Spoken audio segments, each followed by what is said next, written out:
Today's guest and martial arts journeyman is Aaron Cohen, a Hollywood tech advisor and trainer for movies, including training Keanu Reeves for John Wick. Served as part of Israeli commando unit, operating undercover inside Hamas territory, infiltrating terrorist cells.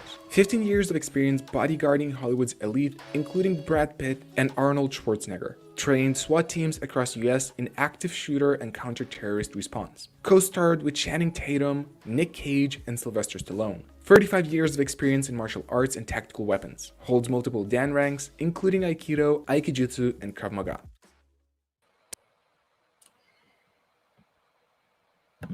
So who would tell that that's not like a kick-ass, badass intro? And that's going to be our guest. But before we start, let me say hi. And this guy's going to come say hi as always. So hello, martial arts journeymen and women. Bolsa. Bolsa. Bolsa. Bolsa. He's kind of quiet today, but he did it. Okay, so again, I'm super excited to be here with you all and to be with our guest, who is Aaron Cohen. That intro that I made is already a bit of a representation of him, but he has a really impressive bio.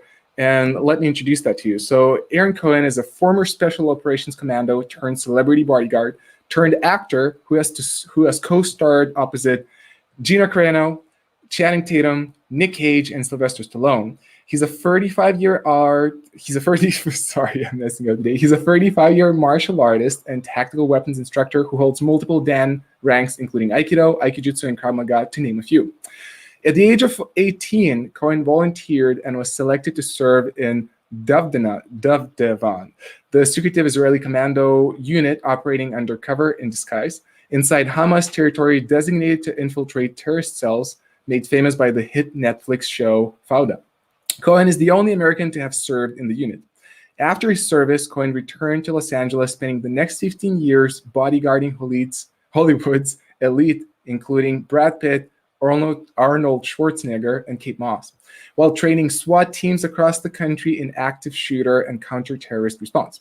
Cohen got his Hollywood start tech advising and training actors in tactical weapons and fighting for film, including Keanu Reeves for John Wick, and then quickly transitioned into acting, getting his first break in Steven Soderbergh's action thriller Haywire, supporting Gina Carano from Mandalorian and Channing Tatum, who's known from Magic Mike and other cool movies. His first major acting role was in the gritty Netflix cop drama 211, co-starring opposite Oscar winner Nick Cage, and was recently featured in Rambo 5: Last Blood, another kick-ass movie.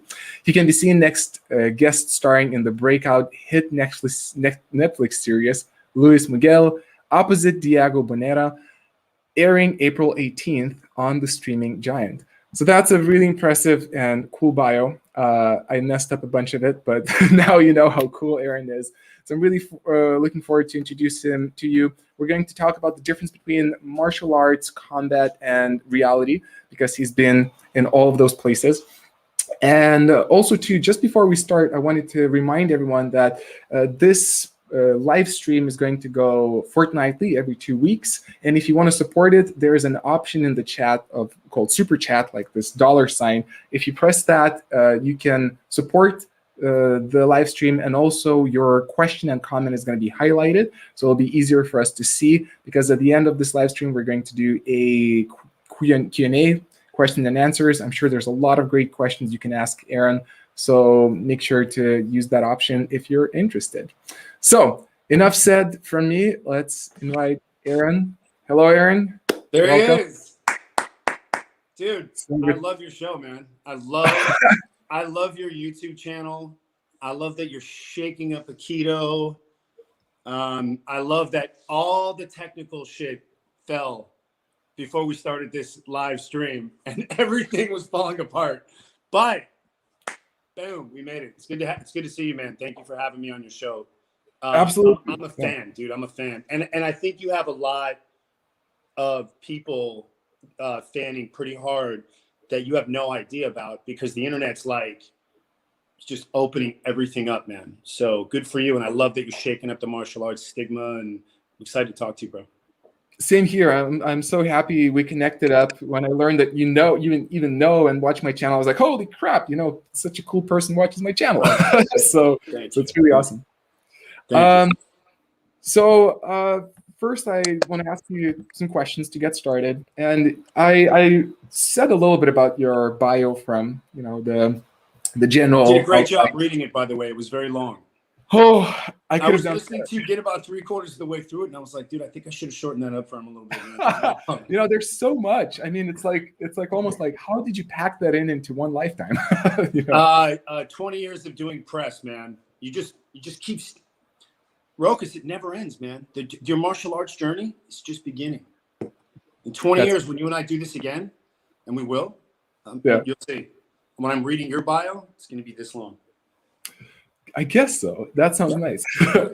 Yeah. So speaking of your bio, how would you introduce and tell like a brief version of your own martial arts? And I like to include the word combat because you've literally seen combat. You're not only a martial artist, but like the whole spectrum. So how would you describe your martial arts / combat journey?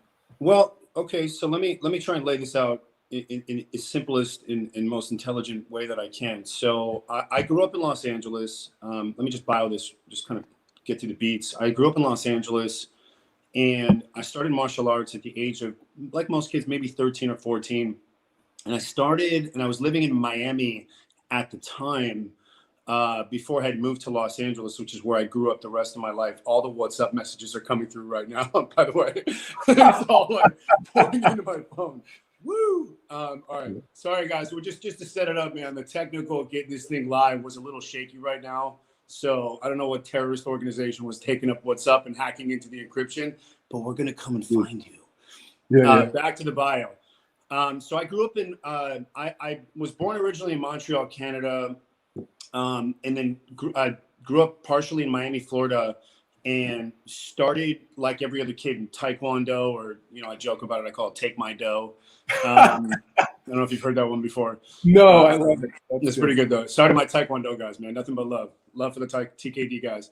And like every kid started there. And then I ended up moving to Los Angeles and did a little bit of Shotokan karate with a very well-known instructor named Emil Farkas, who had a karate academy in West Hollywood. And he was the cat's meow for a long time during that 70s blood and guts Chuck Norris days. So I was a kid at that little studio.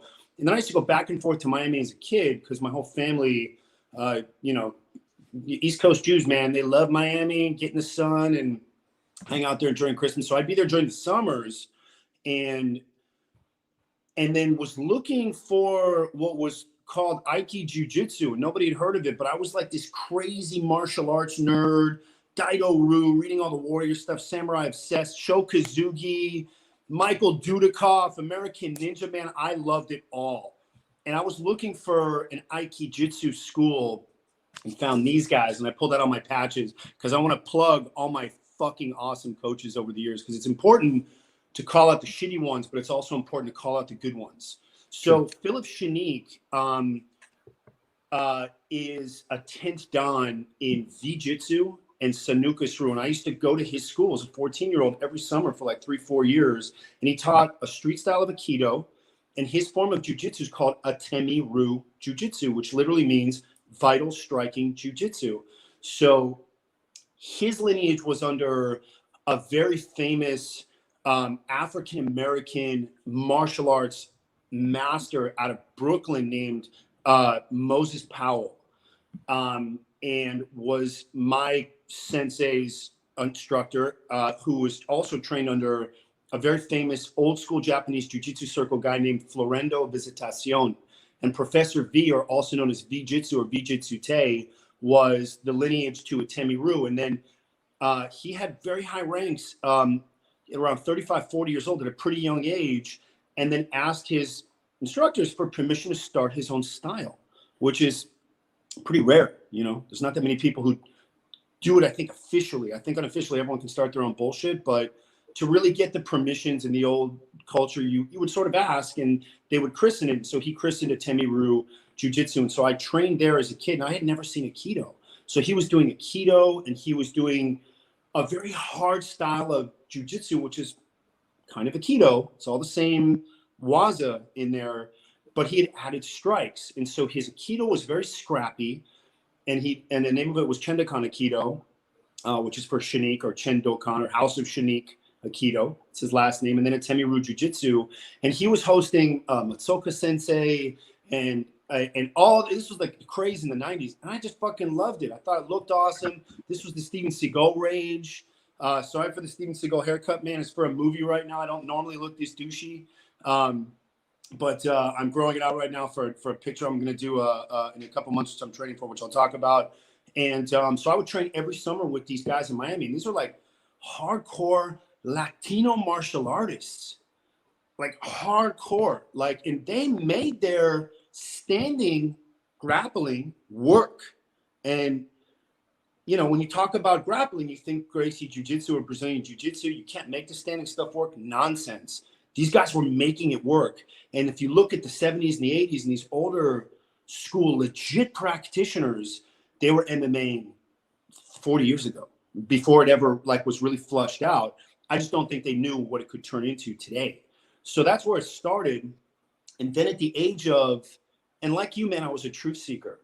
And then what happened was at the age of 18, I wanted to go even further in my warrior journey or my combat arts journey. And so I've been in and out of Aikido and in and out of some Aikikai and a little bit of Yoshinkan and a little bit of Tenshin style Aikido, which is your buddy Lenny Slide, who I really love, by the way. Spoke to him not too long ago. Great guy.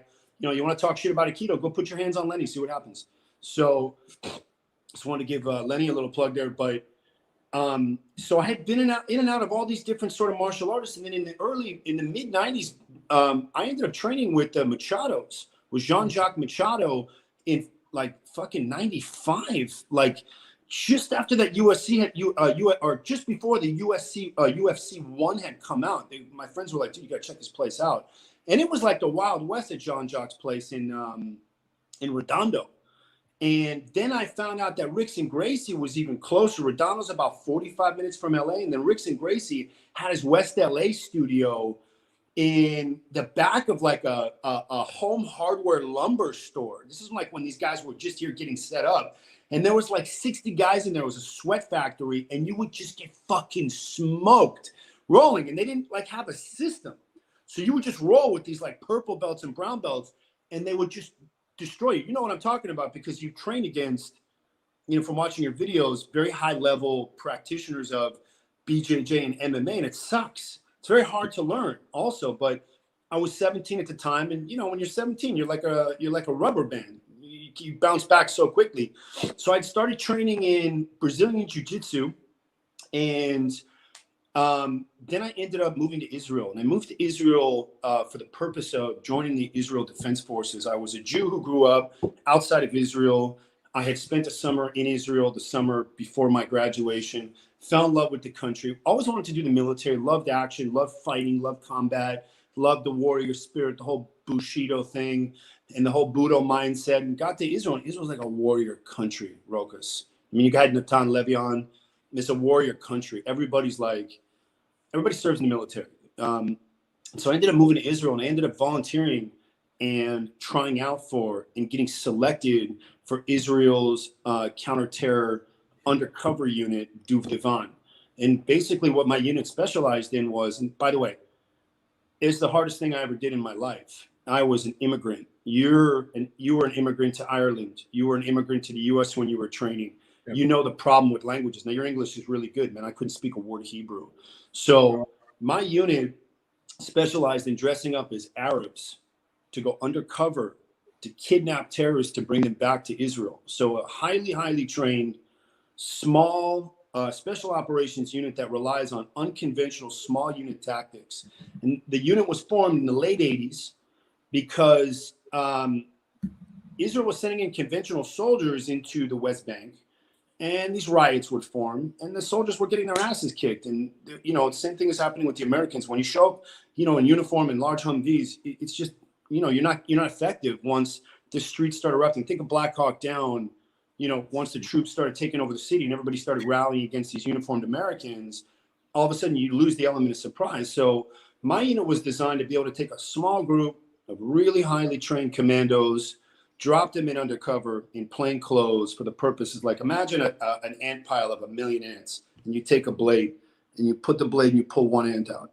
That's what my unit does. And to do that, You have to be able to speak the language. You have to be able to dress the part. I used to dress as an Arab woman or a man walking with a cane down the street. And the reason why is because people don't look at you. So you're playing a part, you're learning acting, but your training level, the training pipeline is about 18 months. And it comprises of the heaviest load of weapons training because you're alone. You sometimes only have a pistol and you're in such a small team and you get a target. You have to go hit that target. You don't have time because when the information comes, you have to move quickly. Otherwise, the guy can go and he can disappear off to another safe house. And so the weapons training is at the highest level. And then the Krav Maga training, which I'll talk about, is brutal. Like to the point where you're almost getting tortured. You've seen the videos of the Russian Special Forces Spetsnaz guys beating each other. It's the same thing. They train you like a dog. And they not only teach you very basic combatives in the IDF Krav Maga, but in the Duv Divan version or the Special Force versions of the Krav Maga, is designed to give you something that I don't think any of the Krav Maga schools outside of my unit do. None of the commercialized schools do. And I'll talk about that also, which is a couple words. One is svigot in Hebrew, and svigot literally means absorption training. So you're getting punched and kicked, and your hands are behind your head, and you're literally learning how to beat your fear by getting licked and wailed. The purpose of that is to make it so that you realize you're not going to get killed. So it's you learn how to take ukemi, but it's like ukemi that I'm not talking about just getting dumped on your head. I'm talking about like, imagine you have to run through your entire team of 30 guys. And if you're not crashing through them hard enough in the middle of the gymnasium floor, and the purpose of that is to get to the terrorist before he can detonate a bomb. So there's all this mindset conditioning. So that's part of it. Then the other part of it is aggressiveness training, and literally called aggressivyut. I don't know how they say it in Lithuanian, but literally aggressivyut, which is if you're not fighting hard enough in your fights, you're on your knuckles. They stop the fight, and you'll stay on your knuckles, and you'll do push-ups until you get up and decide to go harder. That whole method, which I think is the biggest piece missing in every martial arts school, is the mental conditioning. How you train the art is going to inform how you perform on the street, but it also means that you have to have the fear broken. And you can't really do that in civilian schools because of the liability. In the military, it's like, what are you going to do? Sue them? No, you're going to go to military prison if you resist. You know what I mean? And you'll get kicked out of the unit. And everybody, you want to be in the unit and get through the pipeline and go on missions, and that's the fun part. So the training in the unit was absolutely fucking brutal. To this day, I talk about it. If I saw my Krav Maga instructor, I would run. If I saw him across the street, I would run. Like, I never broke distance with him. So he had left to go to become an officer while I was still in the pipeline. So I never, like usually at the end when you're done with a course, you break distance, you shake, you hug, and you move on to the next course. If I saw him today, I would run, take off across the street because he was a killer. So Krav Maga was a big part of my diet for my truth serum. And I know what works and what doesn't work. And when you go hands-on, you're on operations, you know what works and what doesn't work very quickly. And you're not doing a Rimi Nagis and Tenkans and Kota Gayash and Shihon, like it's not. No, you're with a rifle. Your strikes are very basic, but it's aggressiveness. And you've already had your fear broken. And this takes a year. And, you don't turn that off once that's turned on. So after the military, I was turned off martial arts, like in a huge way, man. I went into the bodyguard business and as you mentioned in the bio, owned a bodyguard company and ran a really successful body company for about 15 years, which I sold 5 years ago. And to go into acting full time. And so only recently in the last 5 years have I started going back into martial arts. But let me like make this really clear. I only train in martial arts today for entertainment. Let me just caveat that. Everything I do in my martial arts journey is to look good on camera. I'm not seeking truth. I know how to handle myself. I also work part-time in law enforcement. I carry a firearm. I only carry when I'm with my family and I'm at a movie. You've seen what's going on in America. It's cuckoo balls right now. You know what I mean? And by the way, so is Europe with all the terror in the last 2 years. And you guys don't have guns. You don't have the same rights that we do here. So you have more knife attacks. You have, different kinds of assaults and different kinds of murders. But my journey is purely aesthetic. All I'm interested in is what looks fucking awesome on camera. So went back to Aikido. I'm ranked in Aiki Jiu-Jitsu, and very similar to the Aikido, just started hybriding my own style of strikes into it that look good. And so everything I've just been doing has been for film, and I've had the time of my life, but I couldn't train. But why am I bringing this up? Because I feel like you're burnt out. I feel like you're burnt out. And the reason why is, how long did you train Aikido? 15 years actively. It's a long time, bro. No, it's a long time. And then you train, and then you went into MMA and another year or two, and you've been getting your head stomped on at all these like world-class gyms, right? And you're like, my Aikido doesn't work. What a fucking waste of time. My sensei's a total fucking shit stain who's a lying scumbag, whatever the deal is, right? So I experienced that when I was in the military and got out. I was so burnt out. Get away from me with fighting. I just want to make money. How do I use my skill set to make a living? And Rokas, how old are you? Can I ask you? Yeah, for sure. 31. You're 31, dude. I'm 45. I'm going to be your sensei for 1 second now. Yeah, dude. The burnout, I understand it. And I would never go near martial. It took me 15 years to go. I was like, ugh. You know that feeling you have right now for Aikido? You're like, ugh. Oh, yeah. Okay. So I had that with everything. I'm like, not only that, depression, PTSD, all kinds of other issues. However, I'm like, I got to make a living. And only in the last 5 years, as I started working in film, did I go, you know what, man, I was really good at martial arts. It's time to start dipping back into that, because as I started doing more acting, this is before I trained Keanu for John Wick, and we'll get into that. We've got all kinds of time. I want to choreograph my own stuff. And Aikido looks awesome. What else can I add to that and start making and mixing to turn into an aesthetic style for camera? Because entertaining is like the coolest thing in the world, right? Like, to me, it's like the ultimate privilege. Tom Cruise said it. As entertainers, it's the ultimate privilege. And that's why he hangs off the side of airplanes, even though he's getting $40 million, because he's getting $40 million and because it's the ultimate job. So as I started getting into film more, and I started off with Haywire, by the way, training Gina Carano, mixed martial arts star. She was the face of female MMA. She's going through a very horrible, unfortunate situation right now politically. She got pulled off The Mandalorian. Let me tell you, I fully support Gina. Fuck anyone who's got a problem with her. You know what I mean? I'm good friends with her. I've been friends with her for 10 years. I was her first tech advisor. I was her first tactical trainer. I taught her all the weapons for Haywire. I think you guys can see it. I think it's still on Netflix. Channing Tatum, before he broke out in Magic Mike, swinging around on the stripper pole and doing all that bullshit. He was in Haywire. I was there when they pitched Magic Mike. I heard it at dinner. It's another funny story. But so Gina was my first movie.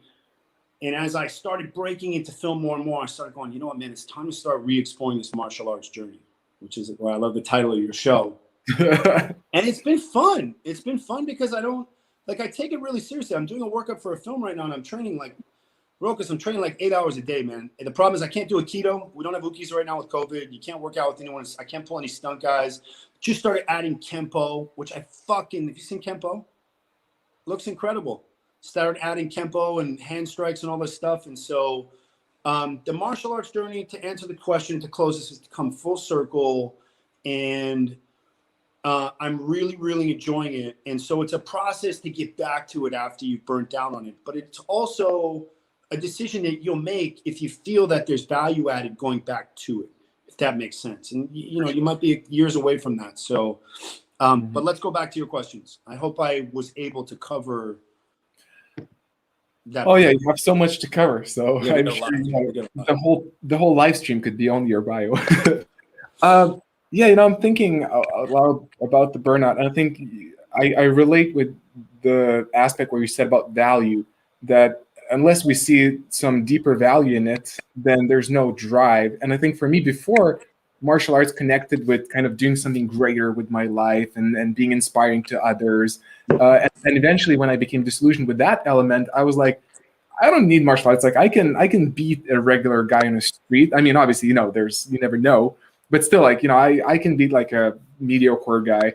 So it's like, why would I train? And these days I'm coming back to it because I'm starting to see, oh, actually I can still like relate a message through martial arts, and I meet friends from martial arts, and that value starts to get me out of burnout. But yeah, I just appreciate what you're saying. Question? You want to add something, or no, go, man. We're gonna flow. This is gonna be combat right here. It's gonna be blood. Yeah. So I'm thinking about a few things you said, and your military background. I initially, when you mentioned you burn out, I started to understand it's bigger than I initially thought. But I still want to ask this question. I was talking once to a SEAL guy, and we were discussing martial arts, and he basically explained like martial arts, like what martial arts, because you have a pistol, you have a gun, and it's like why would you? They don't do a lot of it. SEAls don't do a lot of it. Yep. Right. It's like you make distance, you shoot, and so I initially thought maybe that was kind of a disillusionment, but it seems it was more just like the whole overwhelming experience. Is that more true? Well, so here's what it is. I would probably say that my unit is one of the top 5 counter-terror units in the world. If you put them up against the GSG-9, the German hostage unit, the British SAS, obviously Delta Force here in the US, you've got Dev Group and SEAL Team 6. There's no unit like my unit. My unit would be equivalent to a CIA Special Activities Division unit, is the closest thing to it. So literally it's, you're being trained in air, you're being trained at the highest level in weaponry and fighting. And the reason why our Krav Maga level is so high is because we can't kill the terrorist. We need to bring him back for trial and interrogation. Every terrorist you kill is not going to give you more intelligence and information. So the amount of abuse that we go through, I'm just being straight up, the amount of abuse and torture that we look at you, look, woo, the eyes just bulged open. It's like, this is not a karate guy. The amount of Krav Maga training that we go through is in order to be able to not neutralize the terrorists, which I think the Americans are still learning now, and they've got a little more learning to do. Dead terrorists don't talk. You need information to stop and thwart the next attack. And we learned that pretty early on. And so we shoot when we have to. The SEALs are a little more conventional, and the Rangers are a little more, even though they're unconventional spec ops, tier 2, tier 1 units. We are such a small country. Israel is such a small country that Israel doesn't have the luxury to not be ahead of the next terror attack. So you need these guys alive. So the amount of abuse that we would go through in order to not kill the terrorists, so that you're using your hands, you can beat the guy up to soften him so that it's safe for you and your team, but you don't want to kill the terrorist unless the file says that. And the reason why is because that information is critical for thwarting the next potential attack, just like the laptop is, just like tracking the cell phone is. So the hands-on portion of the Krav Maga is so extraneous. It's left such a disgusting flavor in my mouth, and I'm going to relate it to what you were asking me. The burnout is from the military in general, but the real burnout is from, imagine taking a white belt and putting him in brown belt classes for 8-10 months and the injuries that are going to come with that. Israel just doesn't have time to work up a soldier the way the Americans do, where you can spend 3-4 years getting him dialed in and then say, hey, do you want to re-sign? All right, great. We'll send you to Delta Force now, or Ranger, or whatever. Israel doesn't have time. So imagine going to first Q in Aikido in week 1. That's what you're going to train in. I'm talking about ukemi and jumping on your head and doing rolls and doing backwards, ukemi, imagine doing all that stuff, but you don't have the training. The strong will survive and figure it out. Everybody else will get injured, busted up so badly, and maybe they'll survive. And the reason why is because part of that really fast learning curve is part of the profile of the commando that they want, which is somebody who can adapt and move and learn really quickly. Because when you're in the field on missions, when you've got Mahmoud Abbas and he jumps from one rooftop to another, and that's not the house he was supposed to be in, and you've got guys dressed as Arabs, and you've got snipers, and they see Arabs running, everybody has to be able to change direction mid-flight. So it's a lot more thinking and improvising. And then the undercover portion of acting, and then acting is in Arab, and in Hebrew we say you're playing a character to bullshit that and pull that off. That's also talent. So all those little talent-driven pieces are part of what they're looking for. But the problem is that it's so intense and it's forced down your throat so intensely that you're absolutely burnt. You're done. So we spend it's about 18 months of training and then only another 2 years of mission. So all this training for a very short mission service period, because the burnout rate is so high. And then when you get out, you'll see Israelis. They're all over India and Europe doing drugs, and everybody's partying. And the reason why is because they're just trying to get their head right, come back to reality, and get this poison out of their blood, which is what they call it. You have ral badam, or poison in your blood. So the burnout, and I hope I'm answering this, is because of the intense diet of Krav Maga, stuffed down your throat in such a short period of time, to where you're doing black belt level full contact fights, Rokas, by the end of the second week. And by the end of your qualification course, you're fighting all 30 members of your team.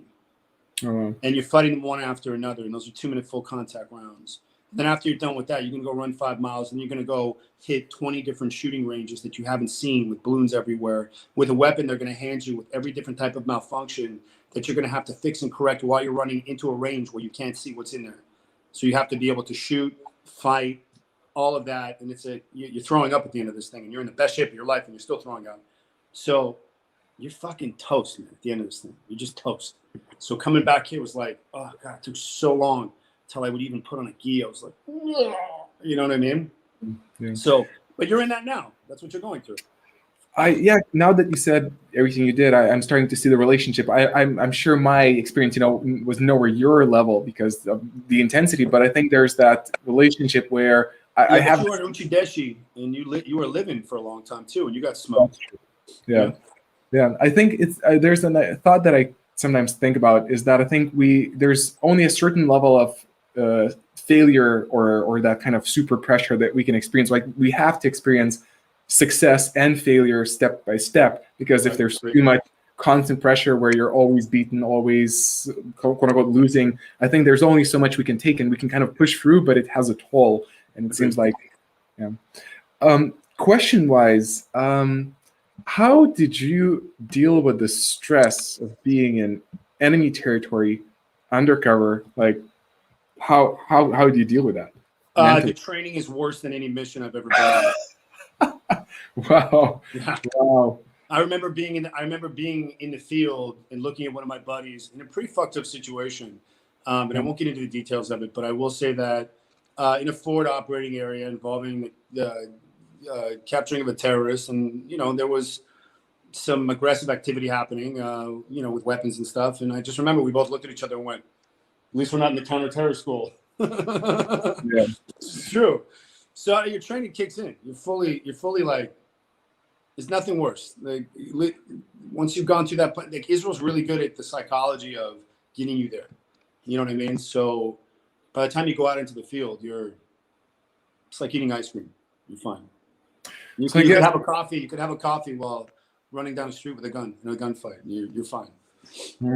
I think you kind of have pointed to that already, but to make sure I got it right, it almost seems like that hardcore training, part of the reason it's done, so that you would feel that where you're like, oh, this is nothing like the training. Would you say it's true? Yeah, 100%. Yeah, because there's nothing. The way that the IDF and the founders of the unit and other units similar to mine structure the training is to make it so that, again, you're not. You don't have any surprises. Everything, the chemical dump, the tunnel vision, the auditory exclusion, all the things that happen during an adrenal dump, which is what happens when you're about to get into a fight, or if you're in a very high octane, stressful situation, our entire pipeline is done in the dump. Mm-hmm. So that adrenal dump is like, you're there for almost a year and a half. Everything is stressful. And everything is done in time, and there's seconds to get here and seconds to get there. And remember, I'm doing this in Hebrew is my second language. People don't realize that. I was trying to figure out how to be an Israeli, and then they wanted to teach me how to be an Arab. So by the time I was learning how to be an Arab, I still hadn't figured out how to be an Israeli. So I joke about that with all the Israelis today. But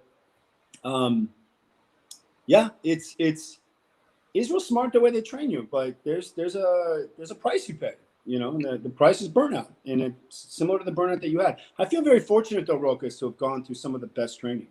And some of the Israeli training gets a bit of a bad rap. I don't know how Krav Maga's reputation is in Europe now. I don't know if it's like peaked, kind of run its course, and now it's kind of like MMA and BJJ now. It seems like it's on its way out. It was like 90, it was like a 10-year run for every system. So I feel like Krav Maga is kind of like over.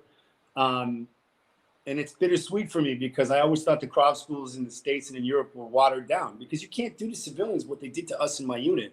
There's only like 3 units that go through this level of Krav Maga. The Lotav, Duvdevan, which is my unit, Sered Matkal, which is like Israel's Delta Force, but we make fun of them because they're like these, they show up with their personal trainers stretching them before they do Krav, and then the Israeli SEALs. And then there's obviously some different intelligence units and stuff like that.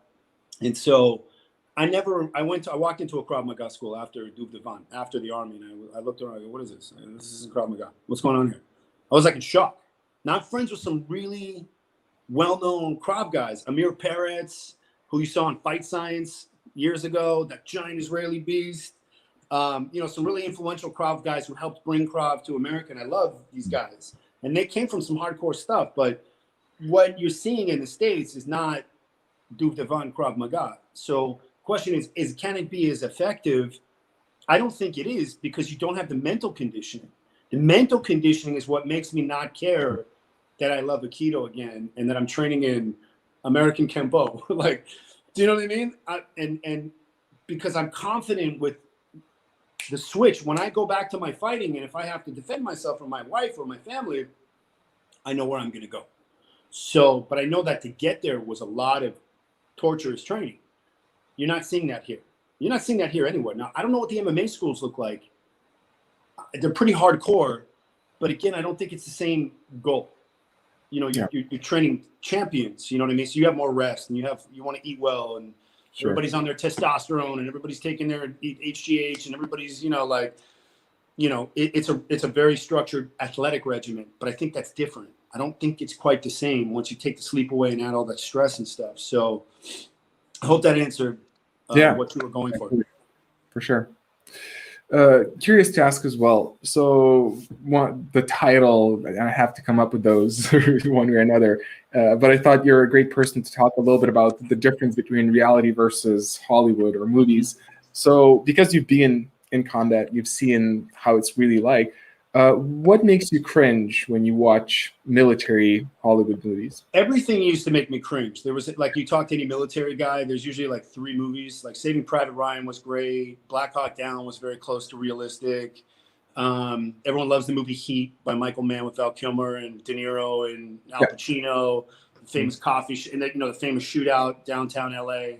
And it's all cringe. Like, except for those, they're all cringe. But I have come to accept that they're movies. And the kinds of movies that I think are cringe, I don't know if most people do. You know what I mean? Like, you're not going to catch me loving Lord of the Rings, and you're not going to, there's just so many action movies that are like, listen, John Wick is cringe. It's cringe, man. Sure. And I fucking trained Keanu. And let me clear this up. I was one of Keanu's instructors for the film, but let me make this really clear for everyone who's watching. Keanu had a very hand-selected instructor cadre of multiple guys like me who are involved in his training. So if you ever hear someone running around saying, I'm the guy who trained Keanu, then you tell him to fucking suck a bag of fucking dicks or hammers and shut his ass down, because there was a steady stream. There's Kenny, a Navy SEAL, who was involved in this training. You had Taryn Butler, who was involved with his sports shooting. I handled Keanu's concealed weapons training and a lot of his room clearing training and some of his Aikido, because Aikido is really good for an actor over 50 who you want to cater to his strengths. And it looks great, Judo looks great. Did some of that with him, did some standing jiu-jitsu. Higan Machado came in, did his BJJ. So he had a very eclectic diet of excellent instructors, including myself, who were involved in his tactical diet. So, but John Wick, listen, it's cringe. It's not real. It's a movie. However, why do people accept John Wick and why did it do so well? Because of the firearms and because of the hybrid that we designed for him, which we called Gun Fu or Gun Jitsu. And so we took fighting, took Aikido, we took Judo, standing Japanese, traditional Japanese Jiu-Jitsu, very similar to the Aikido, and mixed it with this And when you've got this, and then this, and then this, and then this, and then this, and then this, now you got gunjitsu. So it was like a new thing that nobody had seen. And so here's the other thing. If you count the amount of rounds that he shoots and keep track of them, which is never done in action movies, people will forgive the cringe. As long as they see some mag switching at the right time and the realism in some of the right places, they'll forgive the fantasy. And that was one thing that we were really good about was, all right, where can we balance the fantasy with reality in order to help suspend disbelief? Count the rounds. As long as you count the rounds and keep switching mags at the right time, then people will forgive you more. And I think they did. So to answer the question more, everything is hard to look at, but not everybody has the same taste. So what I think is silly, some people are going to think is badass. Like John Wick is not real. It's a movie. But Keanu looks awesome and it looks great. And for 90 minutes, you're like, you know, he's riding down the street with horses and shooting people. And you're like, come on, man. There's cars flipping, but like, that's the purpose of the movie. It's to serve that 90 minutes to suspend. And let's see what cool shit we can put in there. So I've had to work on myself to accept the fact that cringe is okay. Do you know what I mean? Yeah. It's okay, man. Like, we can still make great entertainment and balance cringe with reality. So that's one of the things that I try and really focus on in this next 10 years is how can you make it entertaining, keep it grounded and make it real, but serve it up in a way where listen, at the end of the day, it's about dollars, man. It's about foreign sales, it's about distribution. You want to sell tickets, you want people in seats, which isn't happening anymore. So now it's streamers, it's power players like Disney, it's HBO Max, it's, you know, we'll get into more of the film stuff and you know, my mindset with all that stuff. But at the end of the day, it's like, it's a business, man. These are publicly traded companies. They need to sell memberships, streaming packages. And how do you do that? You entertain. And what's entertaining? That's the formula. So some, you know, cringe and real. And you kind of mix it and you shake it up. And then hopefully you've got something that looks awesome and kicks ass. But again, all my training is for the films now, man, which I love to admit. And by the way, most Aikido doesn't work. Let me get that out there. It doesn't work. Nobody's coming at you with a Shomanuchi, bro. You know that. What happened when you tried that in the ring? Nothing good. Nothing good, right? All right. Yeah. But a Yoka Minuchi, it's a lot more like a punch. Spend 10,000 hours just learning how to trap and deflect that punch. Because that's the hardest thing in the world. Yeah. And to be able to do it and read the body language of an attacker of when he's going to come at you and throw that punch is where you spend the 10,000 hours. That's where I would go with that Aikido. We'll talk about that because I don't think Aikido is useless. I just think most of it doesn't work. But do you think, Rokas, after all the stuff that you've done, that parts of it can work now? Because I've seen you posting videos on guys who are making it work. Sure, yeah. To talk about that, actually, I filmed a video which I will release in a couple of weeks where I met with my BJJ instructor, like a black belt. I'm a blue belt, you know, but I was like, you know what? I want to test. The average blue belt can smoke anyone in the street, by the way. You know that, right? Yeah, that's true as well. That blue belt was hard, bro. You worked for that. That's true. That's true. It's difficult to compare it with a black belt, but it's like beyond a regular human being. It's beyond anyone who doesn't know how to roll. Yeah. Right.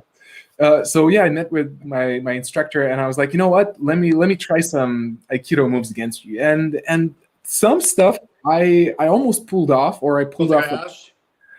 Right, there's Kotegaeshi. There's like a little Shihonagi, which is the Americana. Right. True. Yeah. Good point. Yeah. So some things worked, and that was just like I jumped in and I was like, I'm gonna try it. I didn't do like 10,000 hours of it. If I would. But the thing is, and I think we're probably on the same page here, it's like if you don't have the ground in fighting, then it's like it's hard to get that Aikido stuff in because Aikido is so much far out there, like the regular Aikido. But once you have the ground for fighting, like the basics, the fundamentals. Can you see pieces of Aikido working now in BJ, or can you, now that you've done more training, can you see pieces of Aikido working more now? Yeah, it's starting to come in. Like I was very resistant to it at the beginning. I was like, no, why should I try Aikido where this stuff already works? But I'm starting to come to a point where I'm like, why not? You know, and Dude, I'm looking at 4,000 comments here. Yeah, there's a bunch. There's a bunch. That's cool. Yeah. We'll include the audience more as we go too. Yeah, when we get towards the end. But anyways, I wanted to bring this up because Aikido's getting hammered. It's been getting hammered for what, 10 years, 15 years? I think that like recently it was even like especially like the last 3-5 years, I think. And so how much shit do you get giving Aikido shit? Like does the Aikikai, because they're the most traditional, I guess, of and by the way, I'm a first dan in Aikido. Yeah. But my Aikido is not Aikikai affiliated. And my instructors are very proud of that. Because they like the fact that it's a fucking, I mean, there's fucking like hand striking and all kinds of shit in there, which just, by the way. So let me go back to that though. So do you get a lot of shit for all this anti-Aikido rhetoric, and how bad is it? At the moment, it was really bad, but that was like, I call it like the wartime. I mean, okay, word to use with you, but yeah. Operational level. Right. Heat. Yeah. I was starting to push like the narrative that Aikido doesn't work and that there's a lot of like things that are lacking. And the Aikido world pushed back, and they were writing hating comments, hating emails, and I would push back to that. And I was like, I would take their emails, analyze, and I was really getting like, but they can come up with a fucking excuse for anything. They can say, well, the reason why your Aikido isn't good enough is because you don't have enough experience in it, or you haven't been teaching long enough. You don't really understand the real meaning of Aikido, therefore it's not work, like that kind of shit, right? That was like, that's the one I still hate the most, where people are like, your Aikido doesn't work. It's like, which does work. Aikido doesn't work either, motherfuckers, so shut up. So sorry I said it, man. Everyone from the Aikido world as well. I'm looking at the comments. No, they're kind of Yoshikan Aikido here. 3 years before I gave up. There's like, he gave up as well. So anyway, so there was like a peak in the amount of heat that you were taking, and then what happened? It kind of teetered as everybody got more comfortable seeing you more and more. I think both happened. I think one is it just reached a peak where I was like, I can't keep doing this because it was burning me out, like all the negative comments, the negative feelings I had. And it hits you. Yeah. I've been trashed online too. I'll talk about that, but you feel it, man. And by the way, you're no one until someone wants you dead. So congratulations. I was concerned at that period of time. I had to say, what if I walk down the street and some Aikido comes and shoots me? Like that was the level of aggression I was experiencing. No, Sensei wouldn't allow that. There's no way. It's not harmonious enough. I know, but that's the crazy part. Yeah. However, taking the heat though online, because I'd say the Aikido community is what? Probably 100,000 strong. If you look at all the there's a lot of Aikido in Russia. There's a lot in parts of Africa. I mean, it's everywhere, man. Aikikai is everywhere, right? Yeah. And it's hard when you get hit with a blitz of online hate, which I've had happen to me too. And I just was like, fuck it, who cares? Don't give a fuck. The reason why is because a great talent producer wrote a book, and he said, you're no one until someone wants you dead in Hollywood. So it's true, and look at Lenny. He's really cantankerous, and he's really, heated, and what's the word? I'm thinking Hebrew right now, but he stirs it up also with his Aikido, you know what I mean? And people give him, but it's like, it's good. And people are talking about you. You know what I mean? And it's helping drive the platform. I don't think negativity is a bad thing. It's because it's coming from the guy who like gets into comment wars on TikTok. I'm like, fuck you, man. Like, because I take shit personally. I'm like really sensitive. I've gotten better at like not caring. Do you respond to all the comments, or do you kind of leave them alone? I tend to respond to a lot. And the thing is, I changed eventually. I started to become much more chill about the whole thing. But funny story, today, literally, my girlfriend is in a reality TV show. We have no contact. And she was giving a live talk. And one guy was trashing her. And I was like, fuck you, motherfucker. And my dad was like, Rokas, like, calm down, dude. I took it so personally. So, like, it's hard not to. Isn't it hard? Dude, I'm going to pitch a show called Troll Hunters. Okay. I like that. Can I start? Show up a bunch of black belts, and you're like, hey man, are you Tell 21? Is this what you should imagine? Knock on the door. Anyways, what were we talking about? I think it's all fascinating. I was asking you if the Aikido world had come down on you pretty hard. And that was because we were talking about Aikido, and a lot of it doesn't work. And it doesn't work because you can't work off these soft attacks. But if you spend 10,000 hours learning how to deflect and block an actual punch and then turn it into an Aikido suffix, I think you have something. But to catch a punch, it's a lot harder than just to shoot and grab somebody's legs who's about to come at you. Yeah. So, but for camera, it looks great. It does. So I'm on for it. And that's the funny point. I'll bring you to a question in a moment, but we spoke a little bit before this talk, like a quick phone call. And I literally saw some Aikido in John Wick, and I was like, oh, that's cool. It looks great. And then you have responsibility there, right? You had something to do that. Well, integrating the pistol work with his fight work, wherever I could add value. And I was good friends with the choreographer and with the director, and everybody's got their strengths, man. It's like you have all these black belts around Keanu and all these like tactical experts, and everybody's a white belt when they come in, man. There's no ego. Like literally when we train, we wear white belts just because there's so many different styles and so many different animals on the mat, working with Keanu with different pieces and different parts of the day. And there might be 3 other movies getting prepped at another part of the warehouse also. So yes, the Aikido worked, and specifically Shihonagis, the Kotagayashis, the Sayonagis. You won't see Rimi Nagis. It's too seagull looking. So won't put that in there. But and a lot of tenkans, because the tenkan is a very visual movement. So everything would be done as an ura specifically, and not an amote.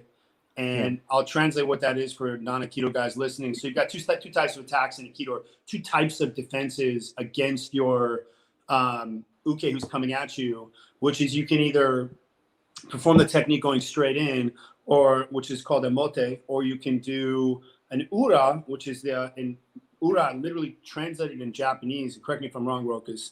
Literally means deception in Japanese. Which means to do it the way that nobody's expecting. So if you have a strike that's coming in, and you trap the strike and then redirect and basically turn, then he's not expecting this turning move. He's expecting you to respond and come straight in. And so we used a lot of the ura versions of the techniques, and those are in Aikido. Those are called tenkans, which means to turn, or a tenkai, which is a pivot. And it adds more motion to the technique, which the camera likes, because if you're in this little frame right here, and anytime you have something moving in the frame, it's more visual. So you don't even think, not even sure why you like it. It's just you're liking it because there's motion being captured in that tiny little box. And then when you add the guns and you add the wrist movement to it, and then you add a wrist outwards, wrist turn into a throw. So with Keanu was a lot of functional Aikido. There's a lot of Japanese jiu-jitsu with Aikido tenkaning, which is Aikido. So it's not, I don't think there's a distinction between there is. The Japanese jiu-jitsu is tighter. The circles are smaller. It's stiffer. Doesn't look as good. And therefore it's more effective. Anytime the circles are smaller and it looks shittier, it works better. Which is why I don't think BJJ looks great on camera. It looks like 2 guys wrestling. Krav Maga doesn't look great on camera because you're just kicking a guy in the balls 20 times and blocking and striking at the same time. There's only so many pieces. Like, I don't know if you saw that Simpsons episode, but like, it just doesn't look good. You know what I mean? So we did it a little bit with Statham in some of his earlier movies with Jason Statham, but it doesn't look great. So the more realistic it is, the shittier it looks. Look at Wing Chun Kung Fu. It just looks fucking incredible. Why? Because you're working on these diagonal lines, And because you can get two stuntmen or actors doing these lap salves and these chi salves, and it just looks great. So with Keanu, it was basic Aikido movements to play into his age and to play into his strengths. And as fight choreographers, our job isn't to teach him how to do backflips. Our job is to find out what he's really good at and dial that up. And Keanu's really a hardworking guy, man. He like nobody works harder than him, man. He's 15 hours a day on the mat. There's a video I posted on Instagram of just me beating him on a mag changing drill. But what you didn't know is that he's 12 hours in. He's already gotten smoked by Higan Machado for 3 hours. He got smoked by me for 4 hours. Wow. You know what I mean? And that's the workup process is about 4 months before we shoot one of these films. So that's just not, it's not just for John Wick. That was for Ben Affleck on The Accountant. That's great too. Which didn't sail, quite as nicely as John Wick did. I loved it. Good. I loved it also, but you'll notice it's a very similar fight style. True. Yeah. Yeah. So you'll notice, you'll see some Aikido in there also when you rewatch it, and some of the gun Kido is what I'm calling it now. So 10 cons in shooting, man, that's the key to making it look good. So the key was to play to his strengths, and he's a beast, man. This guy will get out there and he'll go for 20 hours. You have to tell him to go home. Like he loves making movies. He loves watching movies. He loves training for movies. And he's a real actor, and he loves to shoot. I was there when they shot that video that went viral and up at Terrence Range, and he's a real blessing to work with, man. He's a great guy. He's an absolute sweetheart. Everything they say about him is true. He's a gem of an actor to work with, and he's a stuntman. He's literally a stuntman. So definitely some Aikido influenced in there. Nice. Yeah, that was, I wasn't sure if I'm going to ask, but that was somewhere in the back of my mind. Like, is it true what people say about Keanu, how great he is? But that aside, because you answered that, I guess, would you say that that's part of why, I think, okay, so I'm picking up two things about the success of Keanu's John Wick is there's a really awesome team, including yourself, that worked on it. It wasn't just like one guy came up with everything. No, and there's like one or two guys running around trying to take credit for the whole thing. But everyone in the know knows that fucking Hollywood, man. Everybody's just a whore. Everyone's trying to like every little squirrel trying to grab their nugget. But like at the end of the day, man, the cream always rises. So go ahead, continue. I'm sorry. Yeah. And then the other side, it seems like, would you say it's also because Keanu just worked his ass off so much? Yeah. He's just the hardest fucking working dude you'll ever meet, and he's really humble and grateful, and he's had a really hard life, man. He's lost people very close to him, various stages throughout his life. Movies are his love story, man. Movies are his family. Making movies is his family, and it's true, man. He's had a very tough life, and that's why when I show up with him, man, I gave him everything I had. I love to fuck actors up too. It's my favorite thing. I don't know how else to put that. I just, man, but not Keanu. But Keanu, you go after Keanu because you want Keanu to look great. And Keanu wants give it to me. Like he wants to get better and every rep and all this stuff. But there's a lot of ego in Hollywood, man. There's a lot of really high overpaid actors. And so there's a piece of me that loves to just give it to them a little bit, but it's going to make them better. You know what I mean? It's a little bit of just, in Hebrew we say, to open their ass up a little bit and give it to them. But how do you say that in Lithuanian? Which one? To give it to them. I guess. I try not to swear in Lithuanian too much. I swear in English, so that just come up in my mind. No worries. But he's a sweetheart, super hardworking guy, man. The reason why he's had major franchises over and over again is because of who he is. He's just a delightful guy to work with, and he's really grateful of your time also. And he asks a lot of questions. He's very pays a lot of attention to detail. And he's extremely analytical, and his process is very analytical. And you can see that he's a professional. Hey, so if I come here and I do this, then why? And you explain it. You know what I mean? And unlike bullshit instructors, you better have your fucking whys, ready to go. And if it's because it looks good, say it's because it looks good. Sometimes there is no why. Say it's just because it looks cool, man. I almost want to bring it back also to you, and when you spoke about humility, and that's what I was thinking too. You know, you went through so much and you have so much experience, but it seems to me like humility is part of your being. So how does that work for you in Hollywood? Does that work for your favor or against you? Just kind of not, yeah. You mean being humble? Yeah. You have to be humble because there's so many egos in Hollywood. There's producers, there's big actors, there's big agents involved, there's big casting directors involved, there's very famous stunt people involved, and there's a lot of egos, man. So you got to come in and just be really cool. Just be cool, man. Just be chill. You know what I mean? Like, and you can only develop that cool, I think, after more years. You know, like when you drop on set, you're around your first celebrity, but you're not getting an autograph and you're working with them. It's like, dude, you better come in and do your job and just chill out. And it's a process.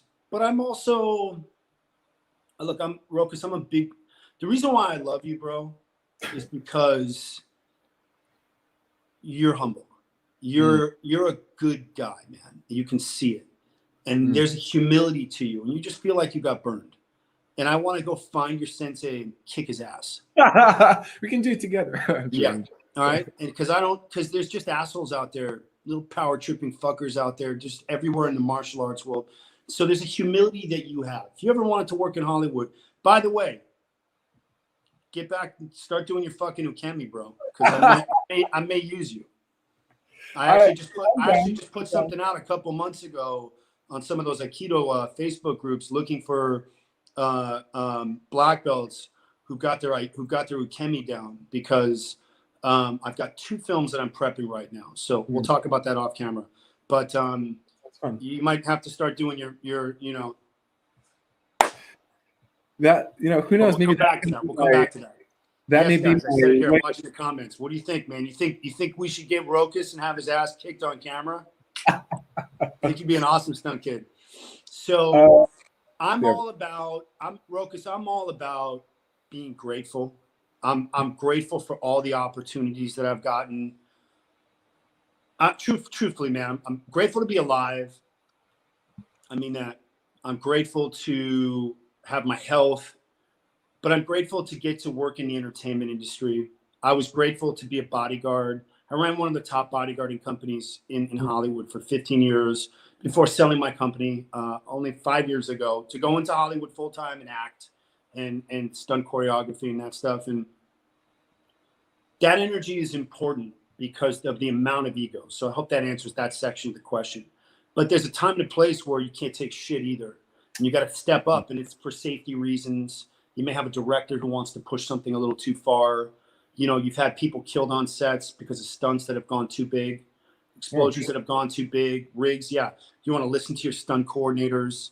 These are the guys who, at the end of the day, man, like, you'll be sitting in front of a judge giving a deposition, giving testimony if somebody gets killed on a film. So especially in the action world, you have to be very aware of every piece that's going on. But then you want to check the ego also, man. If you check the ego at the door, it'd just be easy to work with, and people will want it. Like, here's one of the truths. People don't necessarily want to work with you because you're the best. They want to work with you because they like you. Yeah, and that's the truth, man. I'm on here because I like you. People watch you because they like you. You have a likability. And what I mean by that is, you're this kid who got burned by this asshole, you're on this truth mission, and like, we want to help you. We want to go hunt his ass down and get fucking dooved. I'm just kidding. but that could be part of your role. Yeah, right. There could be a script there too. But so yeah, humility is a big part of it, man. You got to be able to deal with these big egos, and so you can't be on that ego spectrum. And if you walk in, and I've worked with 3 Oscar-winning directors. I've acted for them in film. My first film was Haywire, which I tech advised on, and I had a small co-starring role. That was in 2011. Then I did a movie, and that was Steven Soderbergh, who won the Oscar for Traffic. It's a big deal, that guy. He knows where he is in relation to his place in Hollywood and how much power he commands. There was no ego from Steven, and so there was no ego back. And when you're dealing with the high level people, and I think in any industry, they're just more chilled out because there's less to prove. Does that make sense? When you're getting fucking hammered by ego and by, you know, senseis and shihans and shihan dies and all these other fucking martial artists, that's like, bro, because they just haven't done enough. You know what I mean? And like, it's not about wearing your belt in the dojo and looking dope and having your hakama on and fucking like, you know, being the roost of the room. Like, who cares? Let's just train. So to take it back to the film stuff, Mel Gibson, another Oscar winner. I did a movie with him. I got killed in 5 different outfits doing stunts. It's called Get the Gringo, which was a cool movie. I think it's on Netflix or it's on Amazon Prime. And then I just did Rambo with Stallone, and I had a really small character scene playing a cop, which I posted on my Instagram page. You can see a little piece of it. Mm-hmm. But to do a scene with Sly is like a dream come true because it's fucking Sly. And so even though I had 5 lines, it didn't matter. But when you watch Sly work on the set, and he's really directing, even though there's a director, man. Sylvester Stallone is a film writer, and he's a director. And remember, he won the Oscar for Rocky. He's one of the biggest action guys ever. There's no ego. Does that make sense? Like, you know, I'll tell you a cool story with Sly, man. I go, hey, I was in costume, and I'm playing this cop, and there's this big scene where he just rescued a bunch of people getting killed in some fucking crazy rainstorm. And again, you can see it on my Instagram page. And it's a first responder scene, and Sly's coming in with a horse, and he's a Vietnam burnout. And me and this other great actor, Louis Mandylor from, God, he's been in a ton of stuff, man. He was in what was the Greek wedding movie with Nia Vardalos? She's trying to get married. He plays her younger brother. I forgot the name of the movie, man. Awesome actor. And I just remember, I'm like, yo, I want to run this with Sly, make sure we're doing. So like, I walk on set, and I go, hey, Sly, what's up, man? I go, can we run this? And he goes, yeah, sure. Come on over. But that's no ego, Rokas. You know what I mean? He wants his movie to be good. So you got a guy who's got an Oscar and is worth $300, $400 million. You know, every shot matters to a guy like him because that's his passion. And his passion is what made him as amazing and as famous as he is and as likable as he is. There's no egos at that monster level. Does that make sense? Mm-hmm. Everyone's got a job to do. So yes, no ego, but when it's time to step up and give your opinion, step up because the celebrities will respect that. Yeah. And people with power respect you when you step in because they're not used to being stepped up to. But you do it in a respectful way and you say, excuse me, I got to disagree with that, but I wanted to get your thoughts on here's where I'm at, and then you tell them what's up. So I hope that helped answer. Yeah, for sure. I appreciate it. I was interested to ask because I was kind of thinking about similar things, and like there was this conversation, if you can call it, online. Like in the comments, some guy was like, "Oh, I'm the best in the world. You should learn from me." And blah, blah, blah. Some guy said that in a comment regarding right. And I was telling him, you know, I know some of the really like the best people, like including like, you know, Conor McGregor's trainer, and I said they're the last people to talk highly about themselves. Like they're not gonna tell you anything because they know what they're worth. They're just like there's so many fucking morons online, bro. I know. Listen, you guys who are commenting right now, I love all you. You know, but for you trolls out there, go fuck yourselves. Nah, I'm just kidding. We don't really care. It doesn't matter. Like people, like, look, man, echo chambers. Like you're right, 100%. And I've worked with some of the, oh my God, like some of the most lethal people in the world, man. Going back to Israel and, you know, all this journey, man. Talk about a fucking journey. There's another book here. Oh, let me hold my book up, guys. Hang on. Sure. This is I'm talking about the Israeli Special Forces in my unit, and Rokas, I'm going to send you a signed copy. This is a memoir to Rokas. Stop trashing Aikido. Love Aaron. Just kidding. This is a memoir of my book, Brotherhood of Warriors, as the first American to serve in Israel's undercover kidnapping unit. I've got signed copies on my website. If you go to cherriescounterterror.com, order these. I've only got a few hundred of them, and they're going to go quick. But Rokas, I will get you one. Guys, Brotherhood of Warriors. That's my whore out. Back to the conversation. You're saying there's guys who are beating their chest, and the real guys don't do that. Yeah. It's the internet, man. Like it's some dude like sitting in his basement eating cereal, wearing a stained bathrobe, you know, who's never done martial arts in his life, probably. Yeah. I think sooner or later I'll open it up for questions, but there's still a couple of things at least I want to ask you myself. So you mentioned balancing reality with fantasy. So that's an interesting moment for me when I'm thinking about you, because you've seen the reality, you know what the reality is, and now you're in a movie and you know both sides. So how do you search for that balance when you're talking about searching in terms of fight training? I mean, when you're consulting movies, fight scenes, etc. Internally, what process do you go through when you're choosing techniques, and how much grounded do you try to make? How much do you let yourself go for the disbelief? Okay, it's a smart question. So I have synthesized a style. I'm still in the process of synthesizing it now, which I'm calling Kempo Ryu Aiki Jiu-Jitsu. So the Aiki is the Aikido portion. The Jiu-Jitsu is also the Aikido portion. The Kempo is that Southern Chinese Kempo. I just think the hands look great. So I am in the process of formulating this system, which let me, again, caveat, for movies. So I take the best looking stuff. I stuffed it together into a style. I don't have a website up for it yet. I submitted this whole system to my instructors in Florida to get it approved as a black belt. And they have, which I'm very grateful for. But I did it in a really respectful way. And I didn't need to get anyone's permission to start a style. But I did it because I wanted to kind of be old school about it. But I also wanted people to get behind me who I respected, to help me correct stuff. So there's a self-defense version of it, and then there's the movie version of it. And as far as the difference between the flashy and the grounded, I play to the actor. My job you're talking about fight choreography specifically, there's two pieces to it. One is getting the actor trained.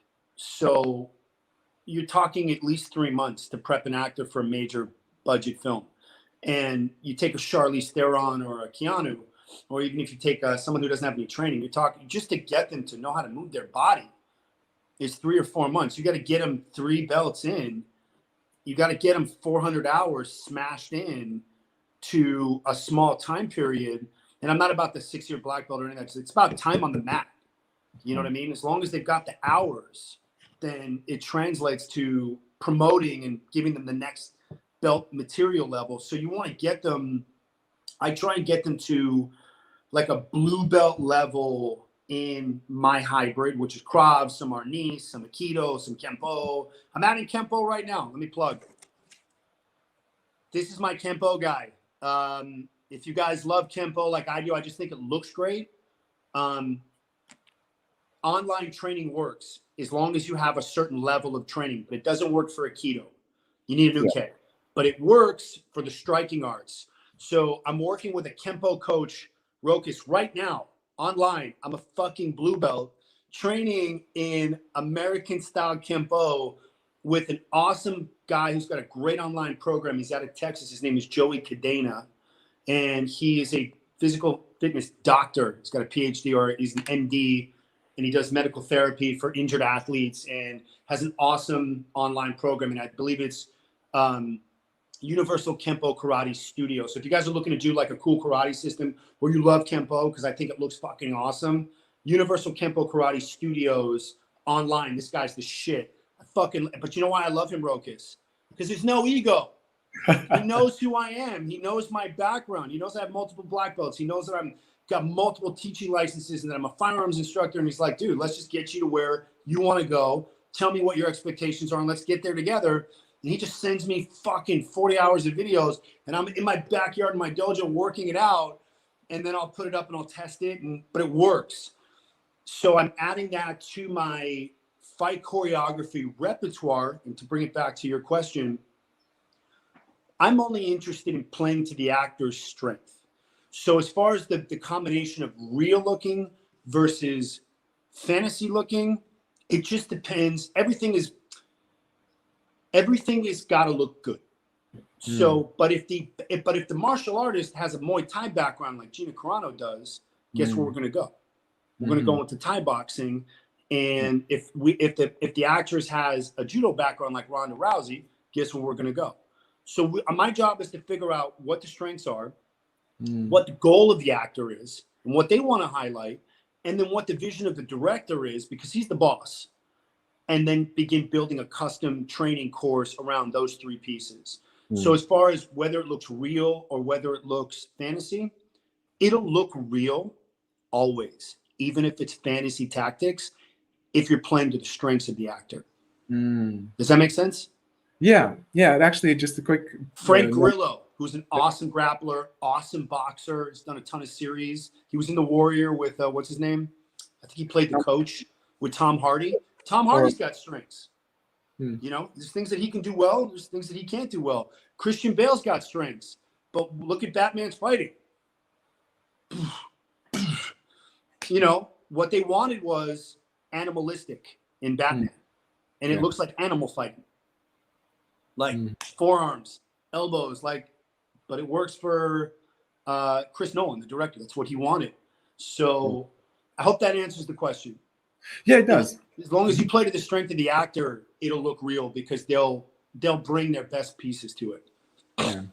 I really love what you're saying. And again, it kind of brings me back to that no ego spot where instead of you telling like, oh, this is what I do and you're going to learn this, but you're actually listening to the actor and playing to their strengths. I think that's brilliant. Yes. And that's very important in acting also. When you're doing a scene, listen. And if you listen, you can react properly. Yeah. Yes. Listening is the key, and that takes a lot of ego checking to shut your mouth and as I'm cutting you off constantly in this conversation. No, you're good. You're saying gold stuff. I was just about to add that another point really makes sense what you're saying on playing in this to the strengths. There's a movie, and I won't name names, but there's a movie like a sci-fi movie, and it's a girl which is like kicking ass, and she does these.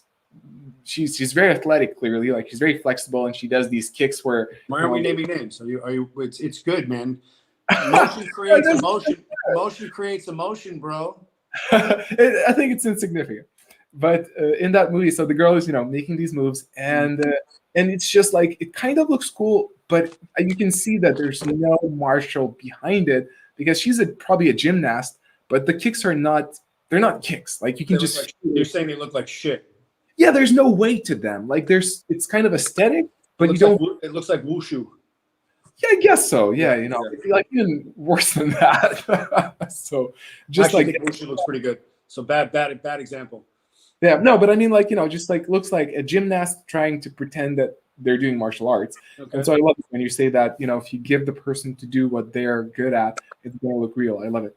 Yeah, and again, that's the ego balance too, because you might have a director come in and say, "Hey, man, so are we going to do the triple landing off the diving board? I want her to learn that." And you're like, "No, she can't learn that. And there's only 3 months. You've only given us 3 months of prep time. By the way, you have to fight for that 3 months. So I have 2 films coming up, and I'm fighting for prep because you need that prep with the actors because you need to get synced on the fights." And anyways, that which is cool because there's a paradigm shift happening in Hollywood right now.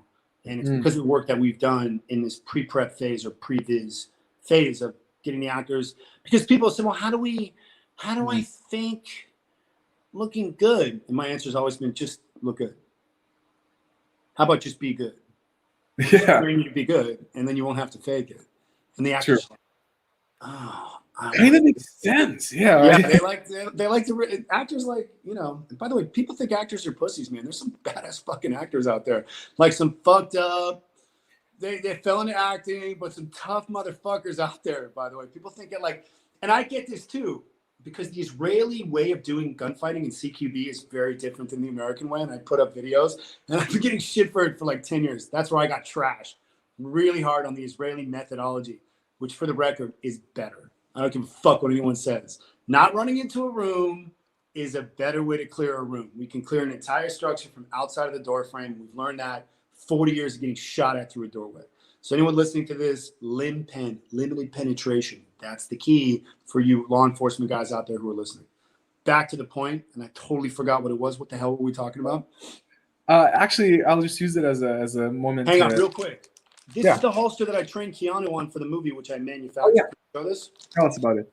So I made this holster for my unit, and it's a deep concealment holster. and it fits every double stacked 940 Glock. And you'll see a video on my YouTube page, and I'll figure out how to share this interview on my YouTube channel. I'm not sure how to do it because I'm not as technically gifted as you, but this holster right here, you'll see me training Keanu on. I want to show you guys what it does. It literally drops below my waistband and it disappears.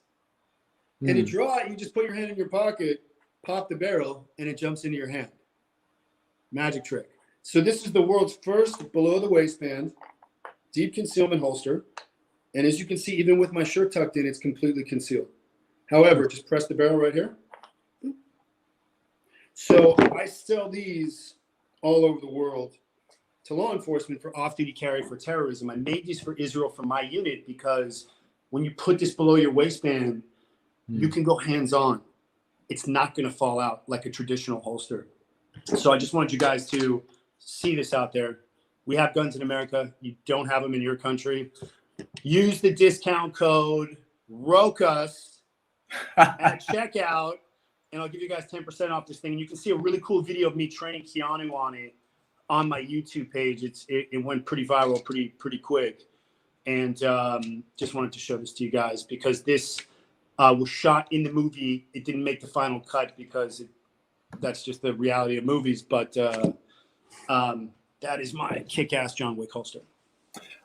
So let me do this so I can put a banner up. So where do people go to find this? Let me give you my website. So that would be www.cherriescounterterror.com. So CHERRIES counterterror.com. And the holster's up there. The book is up there. And I'll put up a discount code for you, for your fans, and give them a little incentive to say thank you for tuning in and listening to my bullshit for the last hour. However long it's been. But what other questions did we want to talk about? Did I get this right? Yeah, it looks awesome. Damn, dude, you're fast. you spelled so it. let me ask you a question. Yeah. What's your plan, bro?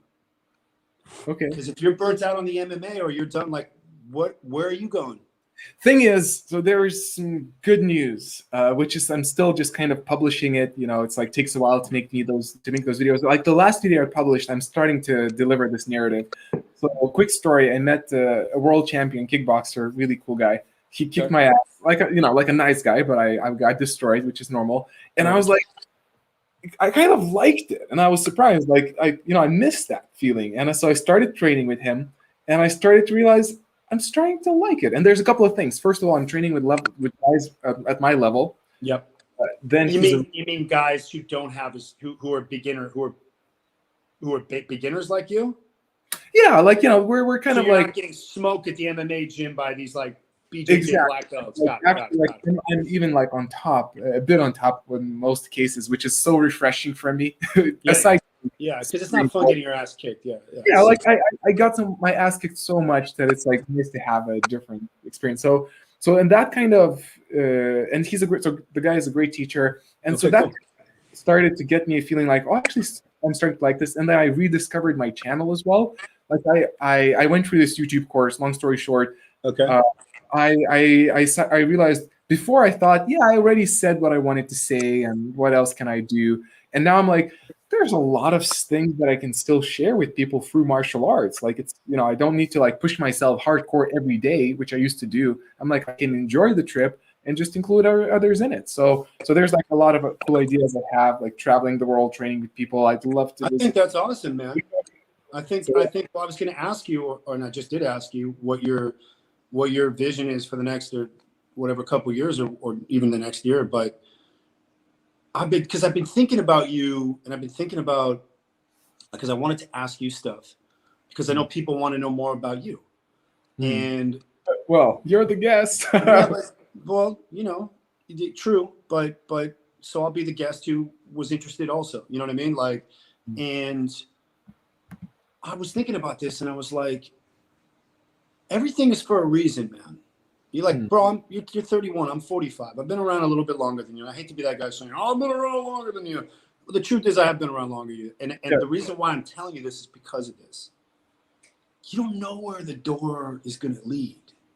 You don't know. Like, ask me 25 years ago if I'd be sitting in a fucking YouTube interview with an Aikido guy who wants to backhand the Aikikai, who's like, you know what I mean? Like, you just don't know.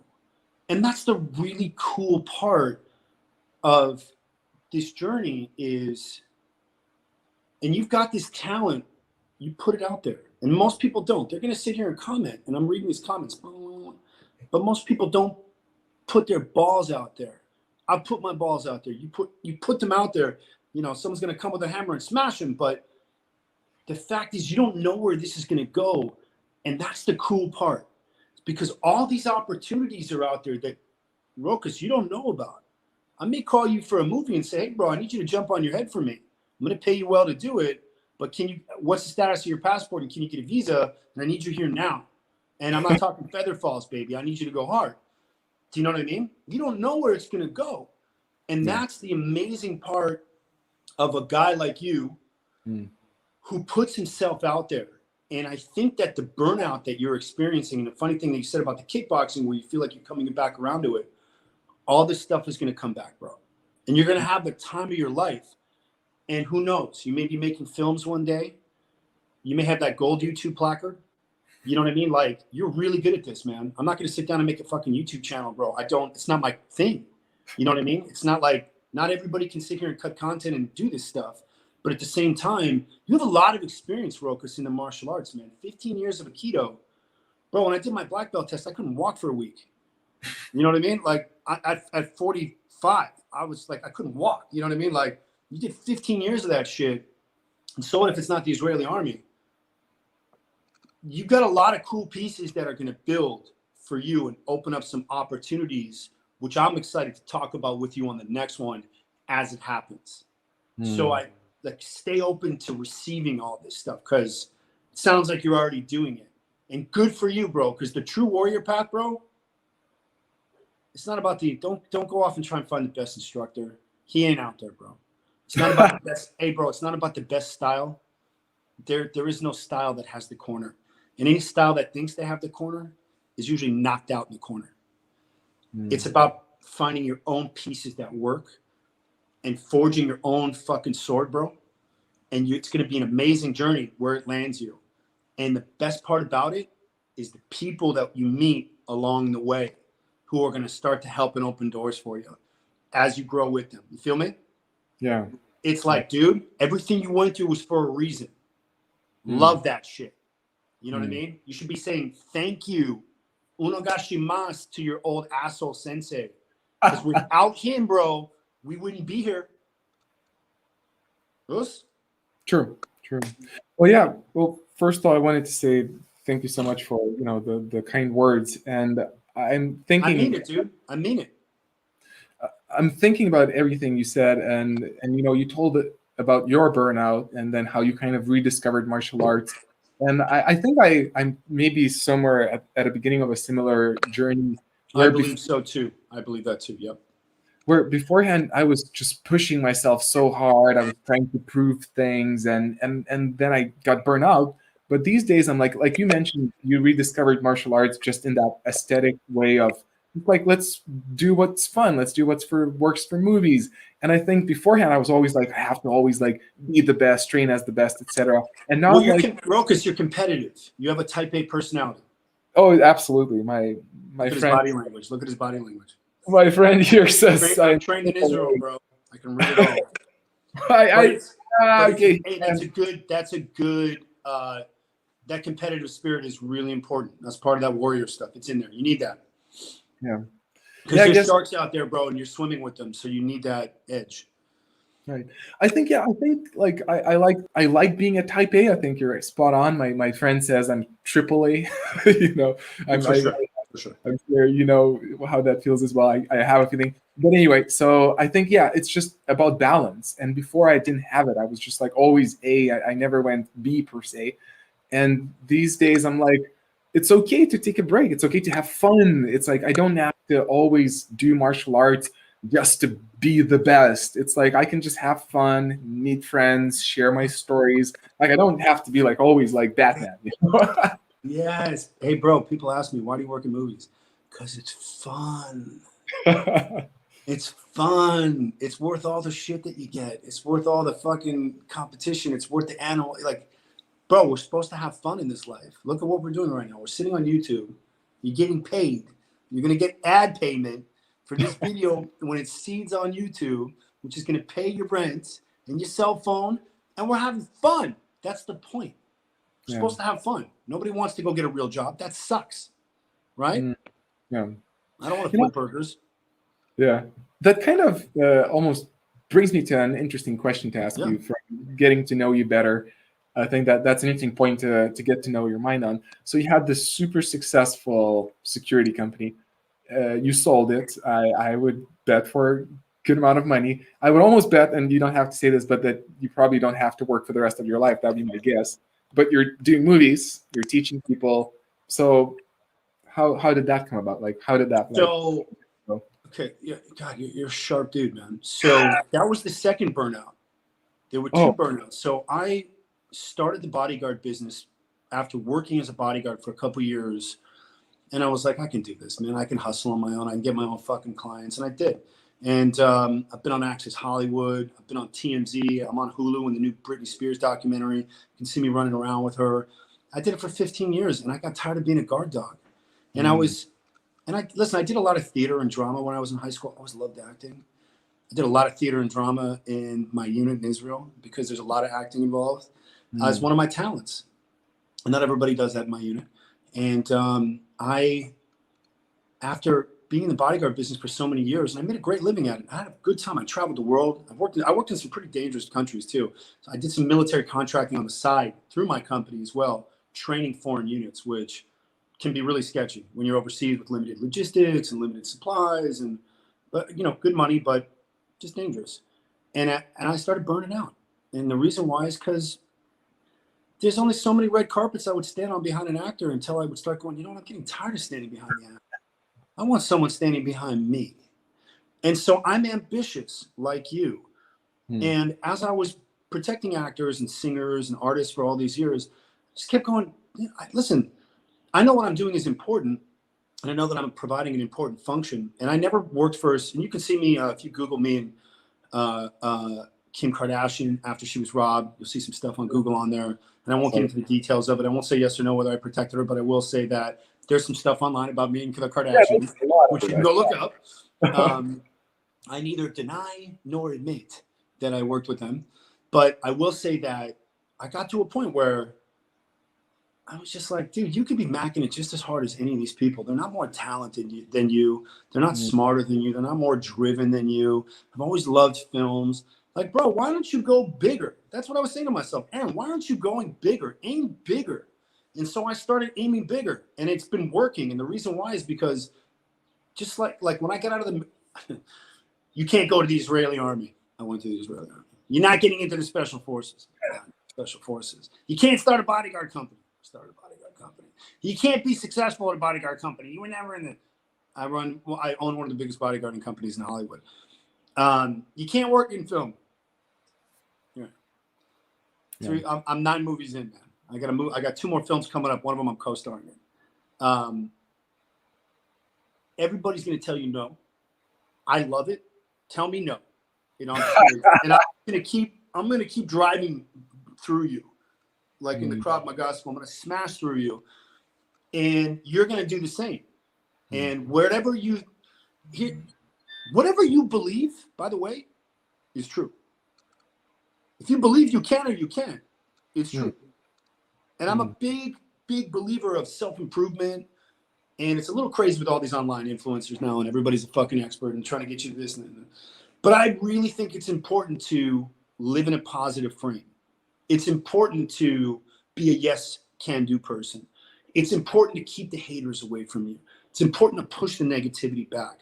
Don't read the comments, or if you can handle them, then read them. But most of the world can't go after what they want because they don't believe they deserve it. I believe I deserve everything that I go after. And the reason why is because fuck you. I'm going to go get it. And I'm not saying don't be humble. I'll still be humble. Yeah. However, everybody deserves to have what they want. But the difference between those who get to be on set and get to act in films, is because they pulled the trigger and went for it. It's 99, you know, it's 99% just do it. You'll figure it out later. You'll get better at it as you go. You know what I mean? Like, you don't know where this journey is going to take you, bro, but it's awesome to go through it, right? Most people aren't going to have as much success and have 30 million combined views and 150,000 followers, and because they don't believe they can do it. They don't think they'll do a good job. But your type A personality is what's brought us here, because we're both alpha crazy people. And it's that crazy that you want. So to answer the question, and I know I keep dancing, I sold the company because I could do more. I have more in me to do bigger things.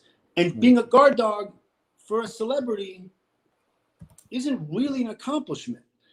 I protected people that needed protective services, and I'm very proud of what I did. But I'm more proud of building the brand than I am of the actual bodyguarding part. I'm more proud that I got the phone calls and then I was in the lexicon of a reliable bodyguard company that's well-trained and well-staffed and had a good track record.